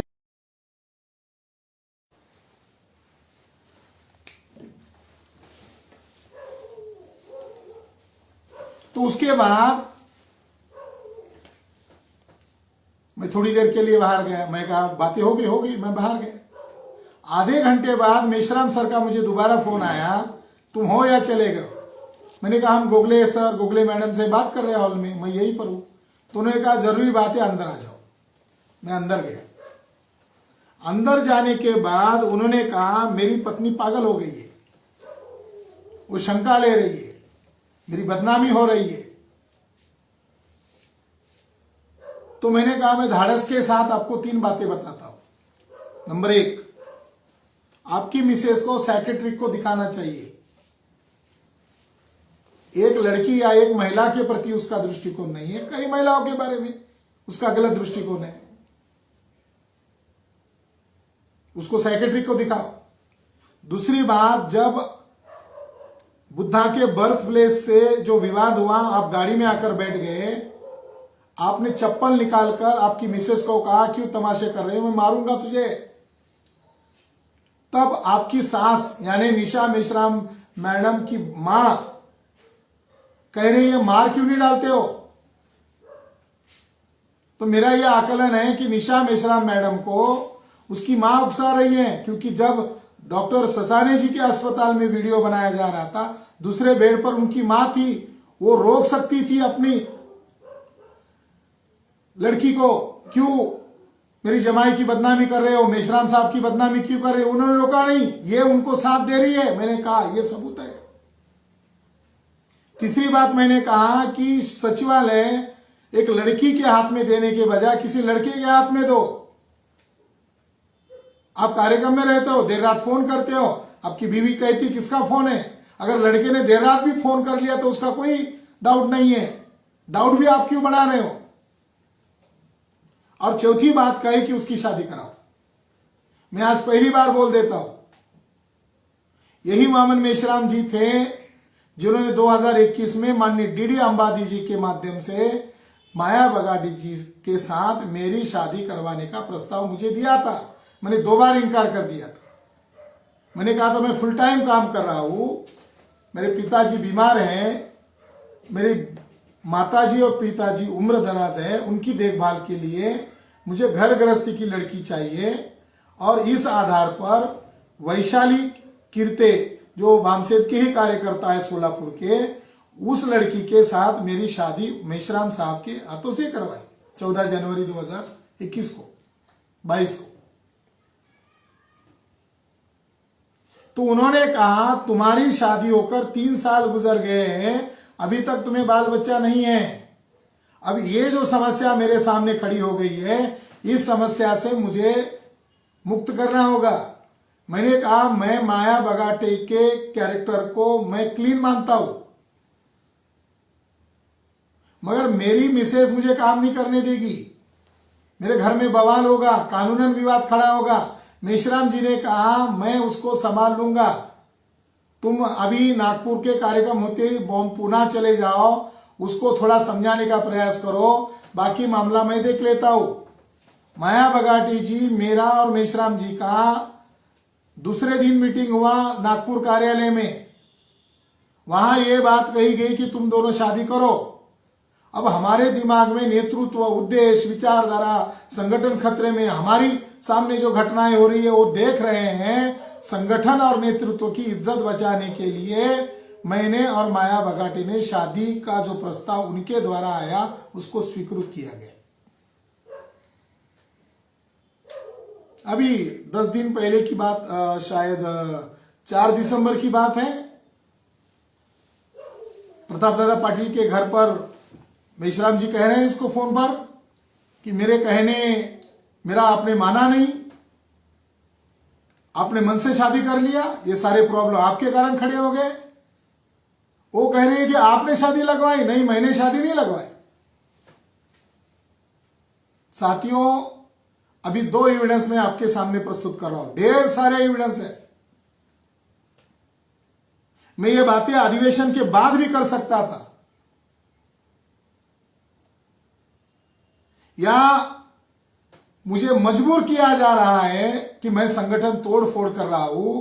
मैंने संगठन तोड़ फोड़ा नहीं है, मैंने किसी को भी उकसाया नहीं है, मैंने किसी को भी मिसगाइड नहीं किया है। मिसलीड करने का काम खुद वामन मेश्राम जी के द्वारा किया जा रहा है। इसके लिए मेरी मिसेस वैशाली कीर्ते, मेरा झगड़ा हो गया, वो हमसे अलग है। माया बगाटे उससे फ्री होना चाहती है, मुझे ढंग से मोटिवेट किया गया, उसको भी मोटिवेट किया गया। 29 अक्टूबर को मेरी और माया बगाटे की शादी सीक्रेटली करवाई गई भोपाल में। अनिल माने तर्क दे रहा है लोगों को कि वहां तो मेश्राम साहब थे ही नहीं। मैं ये लाइव आने के बाद वामन मेश्राम जी और मेरा बदलापुर में प्रोग्राम था 27 को, 28 को मॉर्निंग में मेरा और वामन मेश्राम जी का बॉम्बे एयरपोर्ट से भोपाल के लिए फ्लाइट का टिकट था। बोर्डिंग पास दिल्ली से ही आया था। मेरा 14 नंबर सी था और मेश्राम साहब का 14 नंबर बी था, यानी हमारा सीट लग कर ही है, हमारा फ्लाइट एक ही है। हम भोपाल क्यों जा रहे थे मेश्राम जी? आप दूसरे दिन नहीं आए। बदलापुर के प्रोग्राम में निशा मेश्राम मैडम उनकी माताजी को लेकर आए और मुझे बापू भड़के के द्वारा जानकारी मिला कि उनकी मैडम और वो उनको पुणे छोड़ के वो आपके पीछे आ रहे। नंबर 1 सबूत, शादी क्यों करवाया? जब दिल्ली से 10 तारीख को, 10 नवंबर को मैं अंबिकापुर गया था, 11 तारीख को दिल्ली गया। पुखराज जी के द्वारा मुझे लेटर थमाया गया, माया को थमाया गया कि आपका ट्रांसफर दिल्ली से भोपाल किया गया है। शादी तो करवा दिया, मिलने तक नहीं दे रहे थे।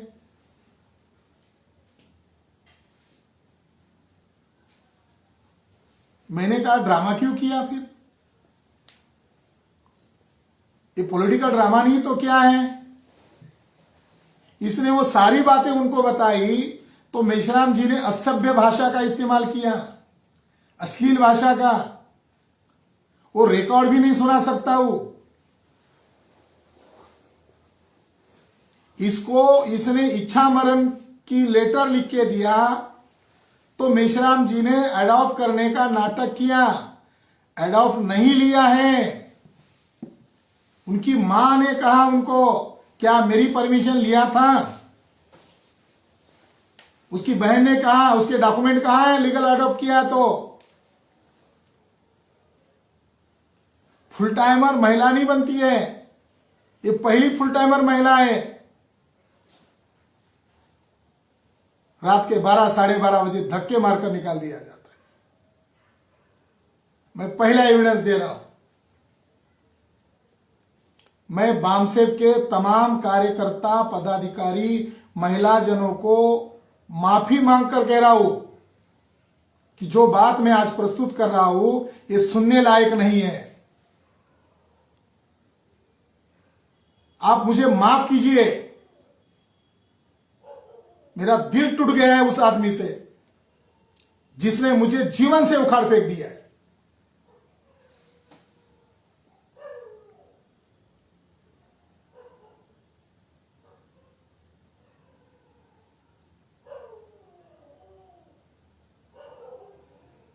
आइडियो की तरह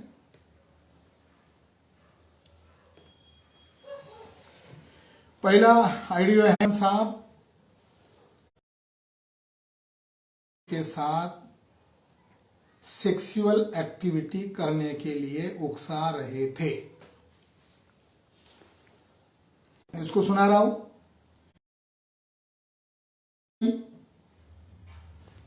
तो मैंने वो कुछ YouTube पर देख रहा था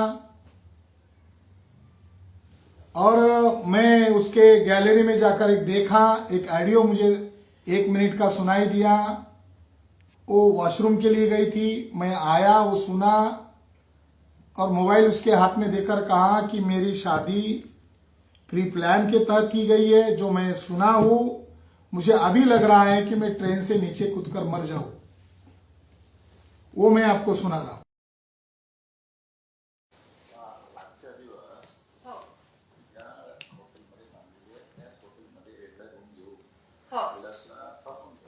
हो चालेल ना, चालेल. हो हो हो बरोबर आहे, बरोबर आहे. हो हो हो हो साहेब. हो हो हो हो. मेश्राम साहब इसमें कह रहे हैं विलास खरात के लिए तुम्हारे पास ही एक होटल में रूम बुक करके लो। नंबर 2,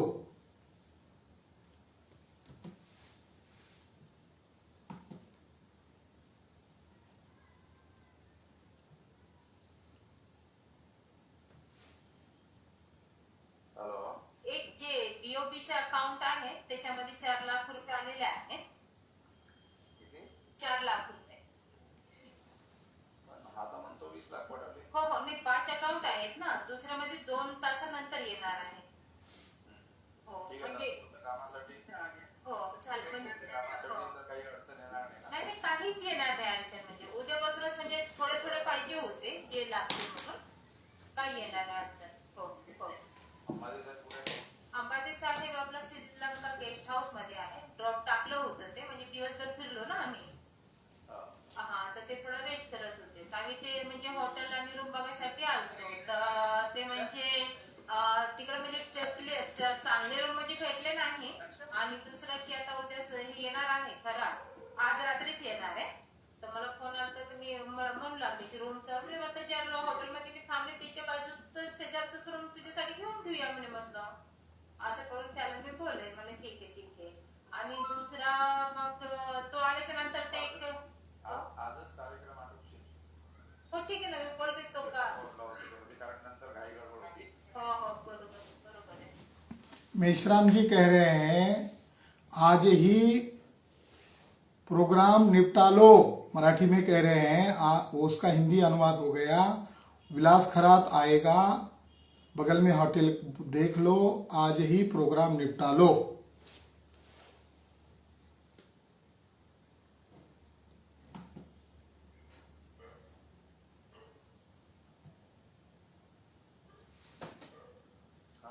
हो सर.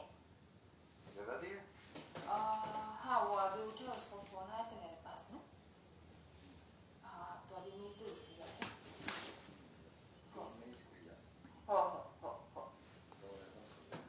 हो हो हो. आणि काय काय करू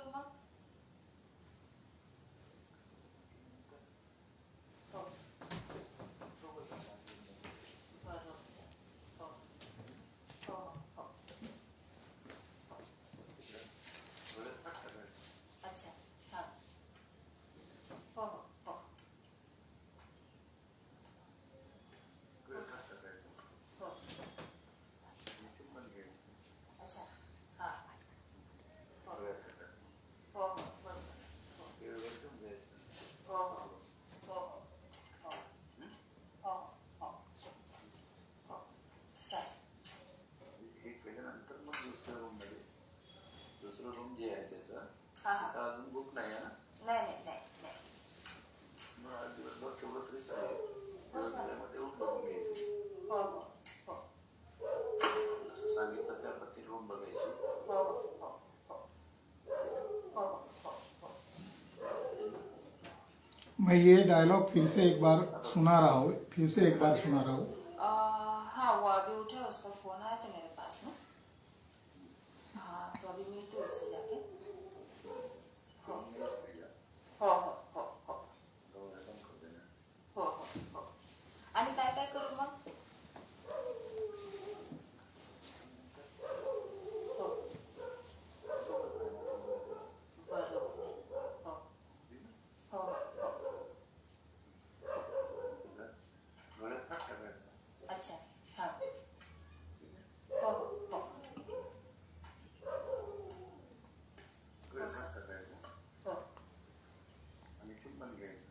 अच्छा हाँ हो डोळ्यात हात टाकून हो हो बरोबर हो वेळेवर घेऊन जायचं. हो हो हो हो हो हो हो चालेल.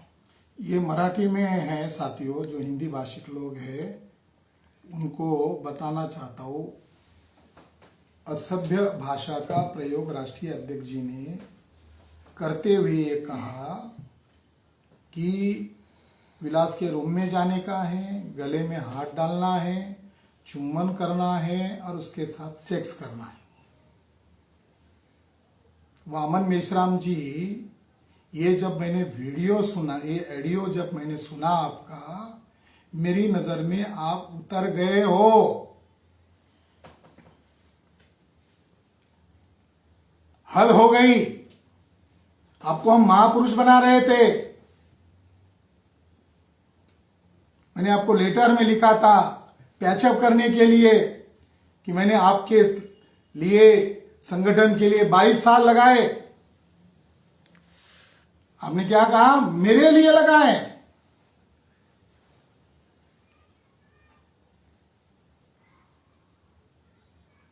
मेश्राम जी की इज्जत बचाने के लिए हम लोगों ने ये दुष्कृत्य किया,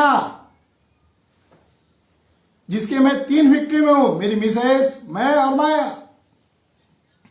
माया के साथ मेरा ये सुनने के बाद झगड़ा हुआ. मेश्राम जी कह रहे हैं मैंने शादी नहीं लगवाया. चलो हम सुनते हैं, मेश्राम जी की जुबान से ही सुनते हैं कि शादी उन्होंने लगवाया नहीं लगवाया.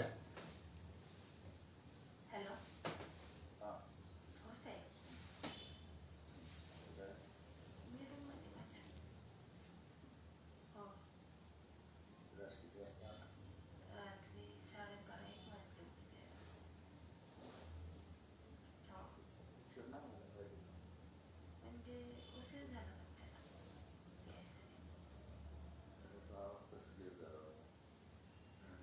एक ऑडियो है जिसमें मराठी में बात हो रही है.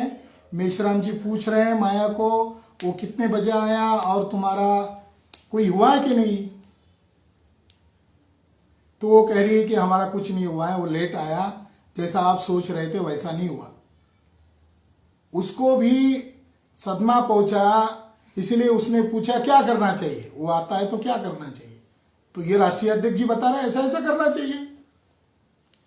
बाद में पूछ रहे हैं कि हुआ कि नहीं हुआ. तो ये बोल रही है वो सो गया, दरवाजा खटकाया मगर खुला नहीं. और जो शादी की बात है, मेश्राम जी का ही ऑडियो है. मेश्राम जी क्या कह रहे सुनिए. पप्पा ते उद्या येणार ना का तुम्ही.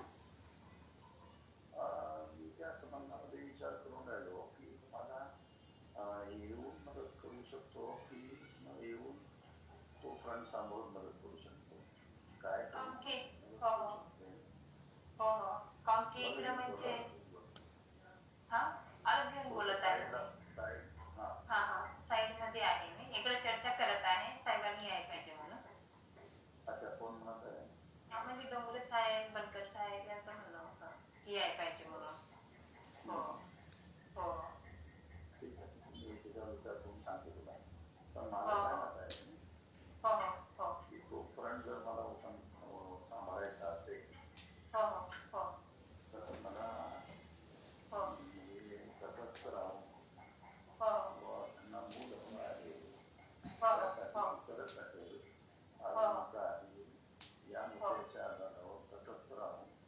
मी तो मोर्चा सांभाळू शकतो आणि त्याच्यामुळे संघटनेचं होणारं नुकसान जे आहे ते आपल्याला टाळता येऊ शकते हे मला तुला दोन्ही गोष्टी साध्य केल्या पाहिजे. एक गोष्ट लक्षात ठेवतो, तुला माहित आहे की या प्रकरणामध्ये तुझ्याबरोबर आहे, तुला ही गोष्ट सार्वजनिक न करता सुद्धा कोणाला पाहिजे की बाजूच्या मग गुप्तपणे महामोर्चा तिच्या ती जी काही करत आहे तिला काउंटर करण्याचा प्लॅन बनवत आहे. काउंटर करण्याच्या प्लॅनचा हिस्सा आहे तो मी तसंच आहे. आलं लक्षात? मग मी काय करतो, मग तसंच आहे असं म्हणल्यामुळे मला तो प्रॉब्लेम तिला हँडल करता येईल. पण त्याच्यामुळे तुमच्या ह्याच्यामध्ये पार्टी झालं, सहभागी झालं, करून राहिली. मग मला तो मोठ्या थांबवता येत नाही. कारण अंतिमता काय होणार आहे, त्याची चुकी जी आहे ती माझ्याच पोटामध्ये येणार आहे. मग मी तिला म्हणेन की आता या लोकांनी जे केलेलं आहे आता हा विवाद झालेला आहे, त्याच्या उलट तुम्ही हे उठून टाका. 15-20 मिनिटं अर्ध्या तासापेक्षा जास्त वेळ लावू नका.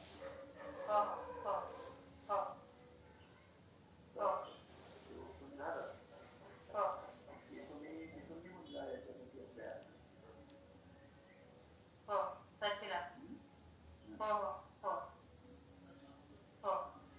बाकी झालं मोर्चा आहे. आपलं हे आदिवासी एकता परिषदेचे अध्यक्ष आहेत, त्यांचा पण टेलिफोन आला होता. त्यांना पण तिने चिठ्ठी दिली असं ती म्हणत होते. त्याच्यावरून माझ्या असं लक्षात येऊन राहिलं की तिचा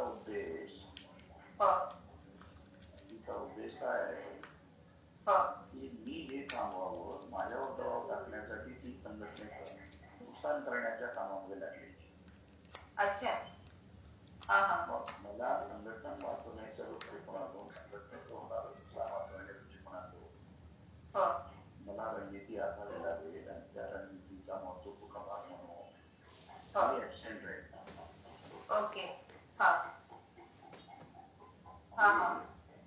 तिला जोडरावली माहिती आणि तो मोर्चाने सांगतो. मग मी राहीलच असतं, तिला पण माहिती होईल ना की तिथं उपस्थित आहे नाही.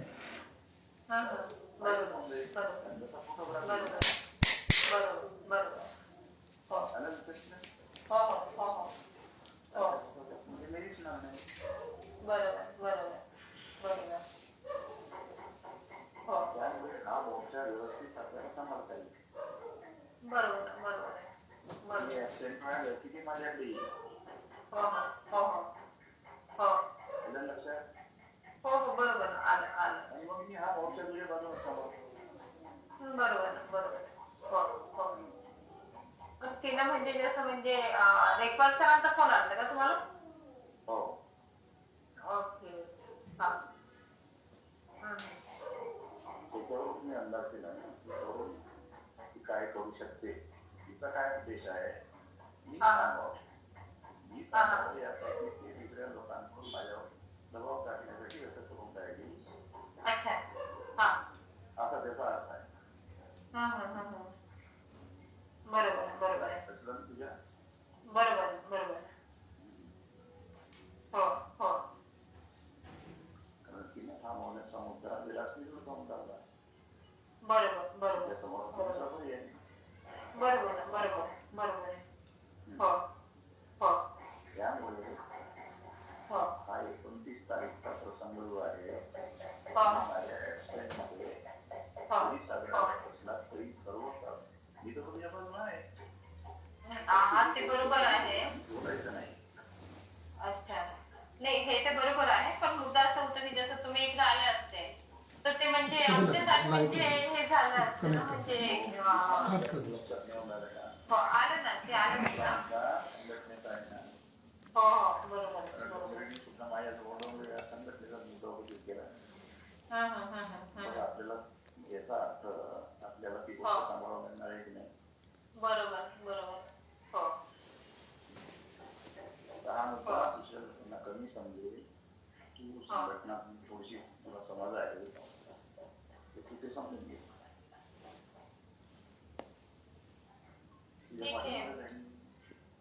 नाही बरोबर आहात की आहात म्हणून, पण म्हणजे आतापर्यंत म्हणजे की तुम्ही येणार मग एकदम हे त्याच्याकडून त्यांनी टेलिफोन केला ना, तिकडून मला टेलिफोन आला रेकॉर्ड सगळ्या गोष्टीचा विचार केला.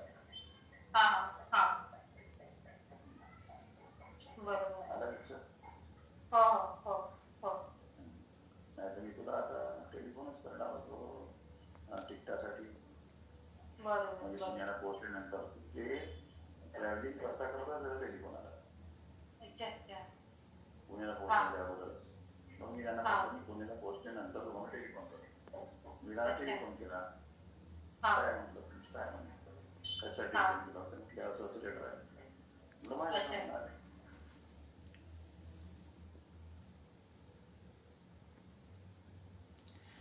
ये मराठी डायलॉग है और इस डायलॉग में ये बताया जा रहा है कि मैं आने वाला था भोपाल में मगर मैं नहीं आ पाया. रेकवाल जी का मुझे फ़ोन आया था. वैशाली खराज जो मेरी मिसेस है, मेश्राम जी को कुछ लेटर दिया है और अन्य सीएसी मेंबर को लेटर दिया है कि ये शादी रोके.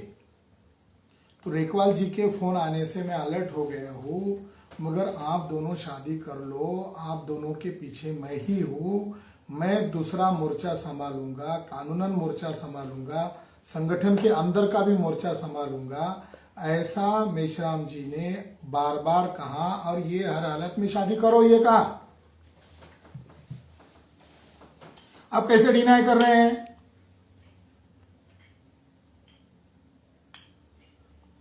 हमने संगठन और नेतृत्व को जो अफवाहें और गॉसिप चल रही है उनके आग्रह पर यह किया.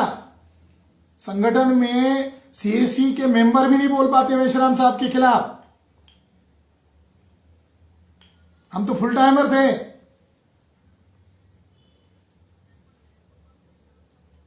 तो आज जो ड्रामा किया जा रहा है चरित्रों को लेकर, माया को लेकर या मुझे लेकर, जो पोस्ट डाली गई वो पॉलिटिकल पोस्ट है कि माया निर्दोष है, विलास खराती दोषी है, ताकि माया का इस्तेमाल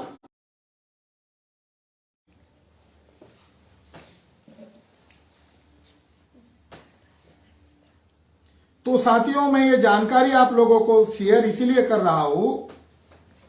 ये शादी माननीय वामन मेश्राम जी के कहने पर ही की गई. उनकी इज्जत बचानी थी और उन्हीं के द्वारा अभी चरित्र हनन का अभियान चलाया जा रहा है, क्योंकि विलास खरात को उन्हीं ने निकाला. ये कहा गया कि माया बगाटे को साथ लेकर गए तो तोड़फोड़ माना जाएगा. यहां तक कि माया बगाटे को किडनैप करने का तक प्लान किया गया जा रहा था. उसकी जो बहन है समीक्षा, उसको उल्टा कहा जा रहा था कि तू लिख के दे कि भोपाल में हमारे घर नहीं रहेगी. उनके मां को कहा जा रहा था कि उसको वहां मत रहने दो, दिल्ली कार्यालय, पुणे या लखनऊ में उसको मैं रखूंगा. आज मुझे उनके मामा और उसके जरिए से औहदा देने वाला व्यक्ति, और कौन सा पद देने वाला है? ब्रिटिश के औहदे से भी बड़ा कोई औहदा है? सब नाटक था. 28 नवंबर को मुझे एक लेटर दिया गया. भाषा इनकी कैसी है? सर पर लेकर नाचे क्या? मैं इनके लेटर का कोई जवाब नहीं दिया. जब उन्होंने कहा कि तुम अंदर रह ही नहीं सकते, तुम तोड़फोड़ कर सकते हो, ये कर सकते हो, तोड़फोड़ नहीं किया. केवल 2 ही मुद्दे थे. मेरे मानधन मुझे दे दो, आपके कारण मैं संकट में हूं, मुझे वकील को पैसा देना है. दूसरा, आपकी मैडम मुझे जो श्रद्धांजलि दे रही है, आप उसके ऊपर लेटर इश्यू करो, निर्देश करो. मैं तो इतना ही कह रहा था कि साधारण कार्यकर्ता अगर लेटर देते हैं, नहीं दे जवाब देते, निकाल दिया जाता है। मैं तो उनको निकालने का आग्रह तक नहीं कर रहा था। 28 नवंबर को एक लेटर मुझे आया, मैंने देखा नहीं। 2 नवंबर को माया बगाटे ने मुझे वो लेटर पुणे में दिखाया, जब वो डायबिटिक के डॉक्टर को मिलने के लिए आई थी। उसमें लिखा गया था कि माया बगाटे को अडॉप्ट किया है, इस आधार पर तुम हमारे जमाई हो, यानी मेश्राम जी का मैं जमाई हूं, तुम्हें कोई निकाला नहीं गया, तुम अंदर रहो, काम करो, वगैरह वगैरह। मुझे आश्चर्य लगा, भाषा इतनी मीठी क्यों हो रही है।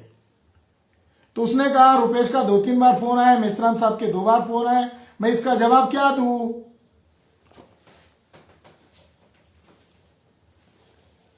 तो मैंने उसको कहा कि मुझे यह सोचने के लिए 3 दिन लगेगा, इसका जवाब देने के लिए मुझे सोचना पड़ेगा।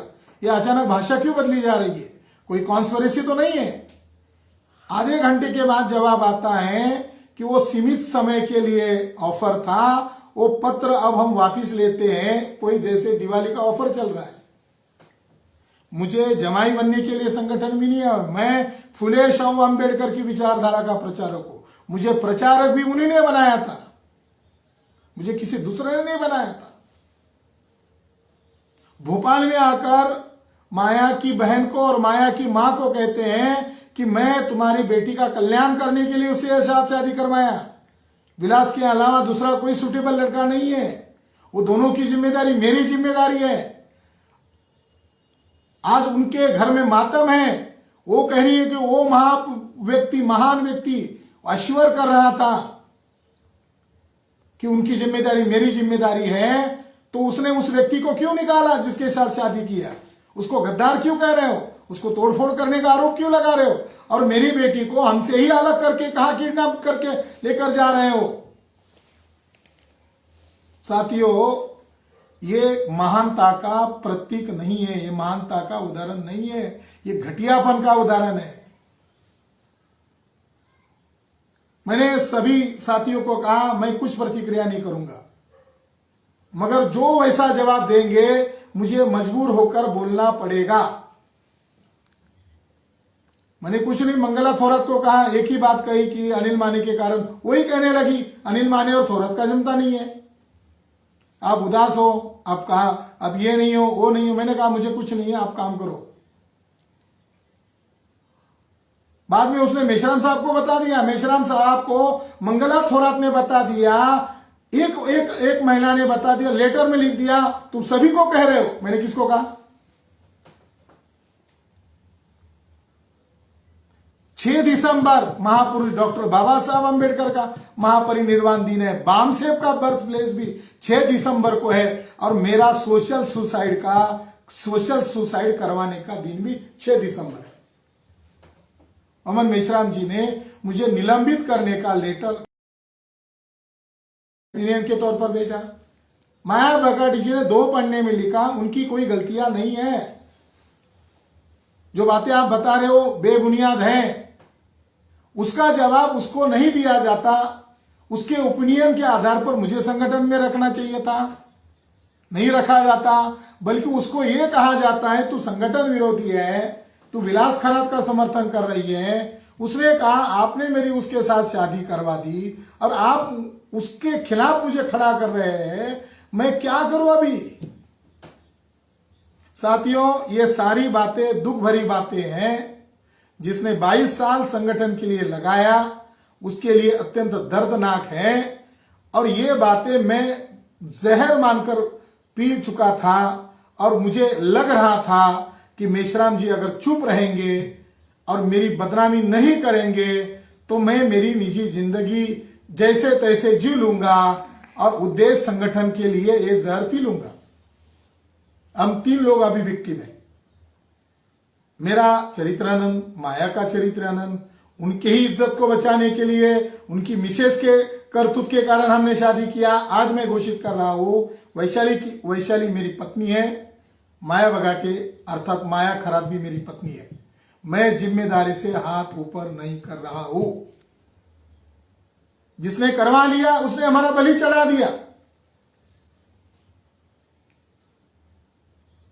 अंतिम बात बता रहा हूं, मुझे प्रेशर करने के लिए, ब्लैकमेल करने के लिए वामन मेश्राम जी ने 3 दिन पहले रात के 12 बजे रुपेश वसाटे के द्वारा लेटर भेजा। लेटर में यह शब्द थे कि तुम्हारे ऊपर 70,000 का कर्जा है हमारा, उसको चुकता करना है। 2 लाख लिए थे 3-3.5 वर्ष पहले। मैं 4 महीने के लिए त्रिपिटक की छुट्टी पर था। मैं क्यों गिड़गिड़ा रहा था कि मेरा मानधन दो? उल्टा मेरा उनके ऊपर 50,000 रुपए का पैसा आना बाकी था। मैंने डीडी अंबानी जी को कहा, मैंने लिखित में दिया, अक्टूबर और नवंबर का मेरा मानधन बाकी है।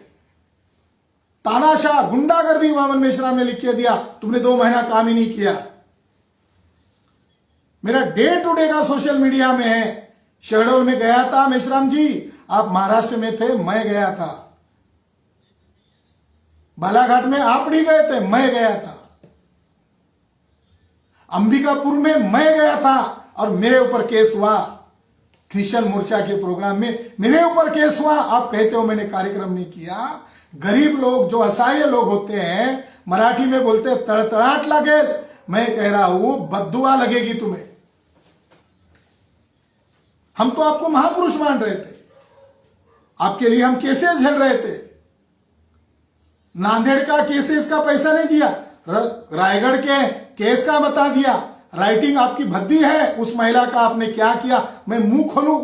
उस महिला ने केस डाला है आपके लेटर राइटिंग के ऊपर। मेरा मुंह मत खुलने दीजिए। मैं सभी साथियों को नम्र निवेदन कर रहा हूं, राष्ट्रीय अधिवेशन कीजिए, मगर मुझे बदनाम मत कीजिए। माननीय वामन मेश्राम कोई जन आंदोलन चलाने वाले नहीं है, कोई व्यवस्था परिवर्तन करने वाले नहीं है। उनको अपनी लुगाई को बचाना है और उनकी गलतियों को छुपाने के लिए हर तरह का षड्यंत्र किया जा रहा है। मैं इस मौके पर इतना ही कहना चाहता हूं। ढेर सारी बहुत सारी बातें हैं। मैं आज भी उनको निवेदन कर रहा हूं, 1% बातें हमने खोली है। धमकी मत दीजिए, गालियां मत दीजिए, अश्लील भाषाओं का शब्द प्रयोग मत कीजिए। हमने आपके लिए अश्लील भाषा का शब्द प्रयोग नहीं किया, हमने गालियां नहीं दी, हमने हमारे जीवन को कुर्बान किया आपके लिए। जो बेटे को, बच्चे को लेकर सवाल खड़े कर रहे हैं, गलत है, शर्मनाक है। किसके लिए कर रहे हो ये? बेटी कहते हो और बेटी का ही चरित्र हनन करते हो।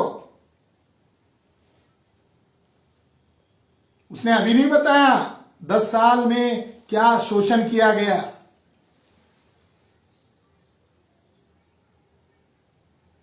क्या शोषण किया गया?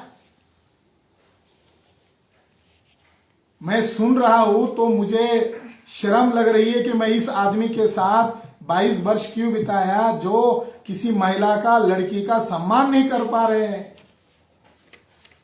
इसलिए मेरा मुंह मत खोलिए। मैं विलन नहीं हूं।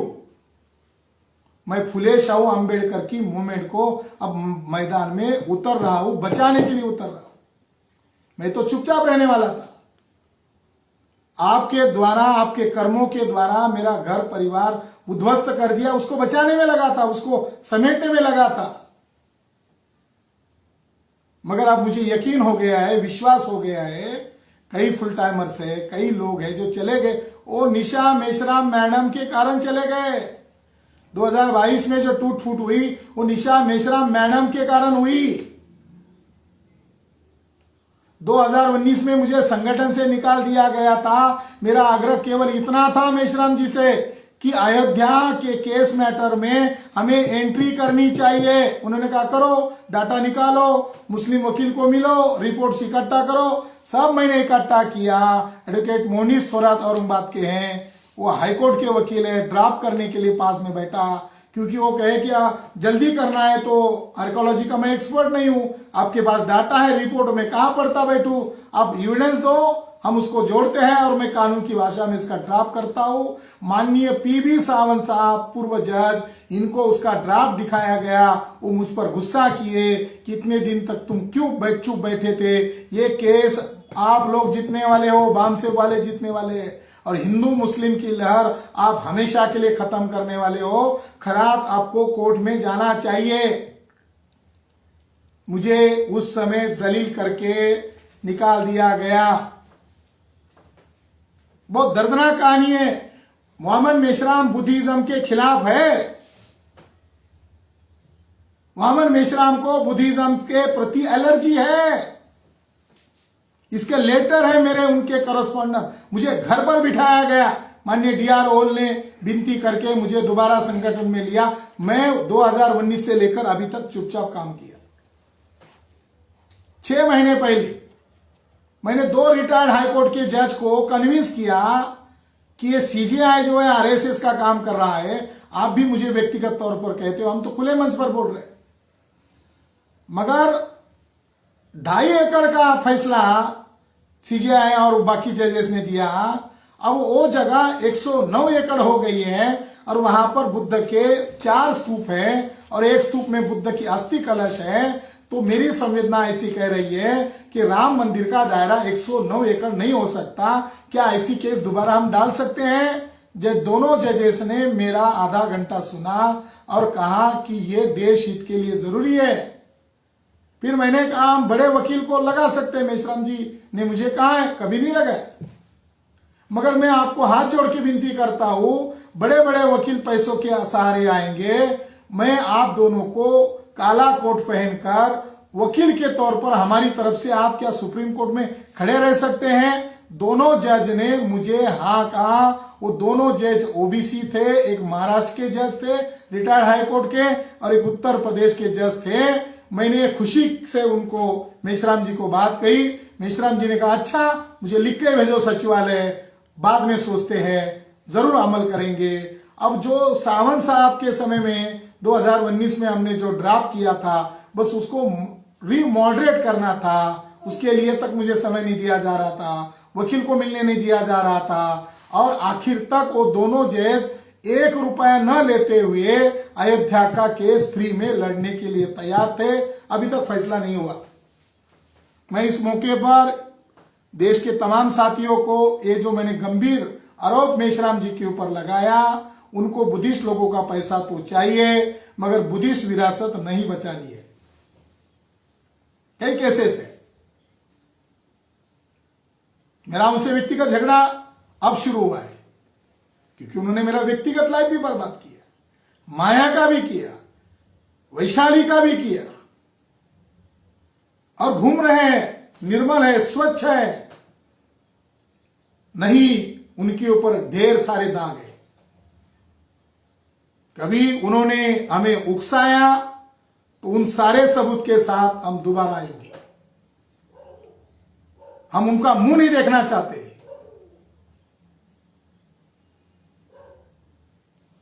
उनका हमसे कोई नाता नहीं है, वो भी हमारे से कोई नाता न रखे। 22 साल मैंने समाज के लिए इन्वेस्ट किया। मैं आज इस लाइव प्रोग्राम से मैं बुद्धिस्ट ऑर्गेनाइजेशन की घोषणा कर रहा हूं और उसका बाज़ाब्ता एक प्रोग्राम करके हम मैदान में उतरेंगे।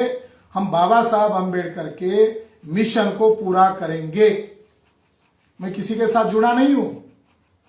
आपने उनको गद्दार घोषित कर दिया क्योंकि आपकी डिक्शनरी में सही को गद्दार है, आपकी डिक्शनरी गलत है।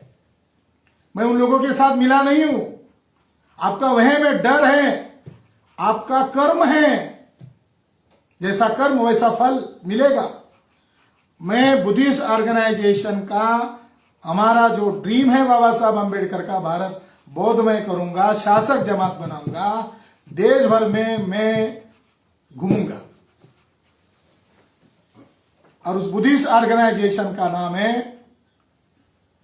सनातन धम्म। बुद्धिस्ट ऑर्गेनाइजेशन हम बना चुके हैं, उसकी मैं घोषणा करता हूं। उसकी सेंट्रल बॉडी की जल्दी घोषणा की जाएगी, बाजाबता उसका प्रोग्राम किया जाएगा और देश भर में 150 करोड़ लोगों में अकेले वामन मेश्राम ही नहीं है। हमें तो नजर दिया गया, इसको दुश्मन मानो, उसको दुश्मन मानो। खापर्डे साहब ने जो कहा वही सही है। खापर्डे साहब ने उपदेश में कहा था, हम पदाधिकारियों का चयन करते, नेता का नहीं। पदाधिकारी को भ्रम नहीं होना चाहिए, वो नेता है। समाज नेता का चयन करता है। कार्यकर्ताओं का किरदार, कार्यकर्ताओं का चरित्र ही संगठन का चरित्र होता है। नेता के चरित्र को क्या करोगे? जो फंसा रहा है, ये काम तो कोई नाना फडणवीस कर सकता है, जिन्होंने ये हम तीनों लोगों के साथ किया, कई सारे लोगों के साथ किया है। मगर इतना घिनौना व्यवहार, सुसाइड करने तक वो जा रही है, सुसाइड करने तक मैं जा रहा हूं, सुसाइड करने तक मेरी मिसेज जा रही है। वैशाली जो पैदा नहीं हुआ उसके ऊपर उंगलियां उठाई जा रही है। तो मैं इस मौके पर इतना ही कहता हूं, बाबा साहब अंबेडकर का, फुले शाहू अंबेडकर का, बुद्ध सम्राट अशोक का मिशन हम चलाएंगे, इसके लिए जी जान देंगे। आंखें खुल गई, ठोकर लगने से आंखें खुल गई है। कई सारे लोग बहान हैं, उनका किसी ने दर्द नहीं सुना। गद्दार कह दिया, वो कहेंगे आरएसएस के साथ जुड़ गया है, बीजेपी के साथ जुड़ गया है, ब्राह्मणों के साथ जुड़ गया है, चरित्र खराब है, पैसे का भ्रष्टाचार किया है, ये आरोप लगा देंगे। बची कुची जिंदगी वही आरोप का जवाब देते रहेंगे। वो क्या करेंगे फिर? मेरा चरित्र शुद्ध है, माया का चरित्र शुद्ध है। हमें फंसाया गया, मैं मेरी जिम्मेदारी को झटका नहीं रहा हूं। वो मेरी पत्नी है, इसकी भी मैं घोषणा कर रहा हूं। उसके ऊपर, मेरे ऊपर उंगली उठाने का किसको अधिकार नहीं। साथियों, आपका मैंने समय लिया, आपने सुना, क्योंकि मुझे ढेर सारे फोन आ रहे हैं और जो चुभने वाली बातें हैं मुझे उसका जवाब देना उचित समझा। आशा है वामन मेश्राम जी हमें उकसाएंगे नहीं और बाकी जो इतिहास है वो बाहर निकालेंगे नहीं। जय जोहार, जय भीम, नमो बुद्धाय, जय मूल निवासी।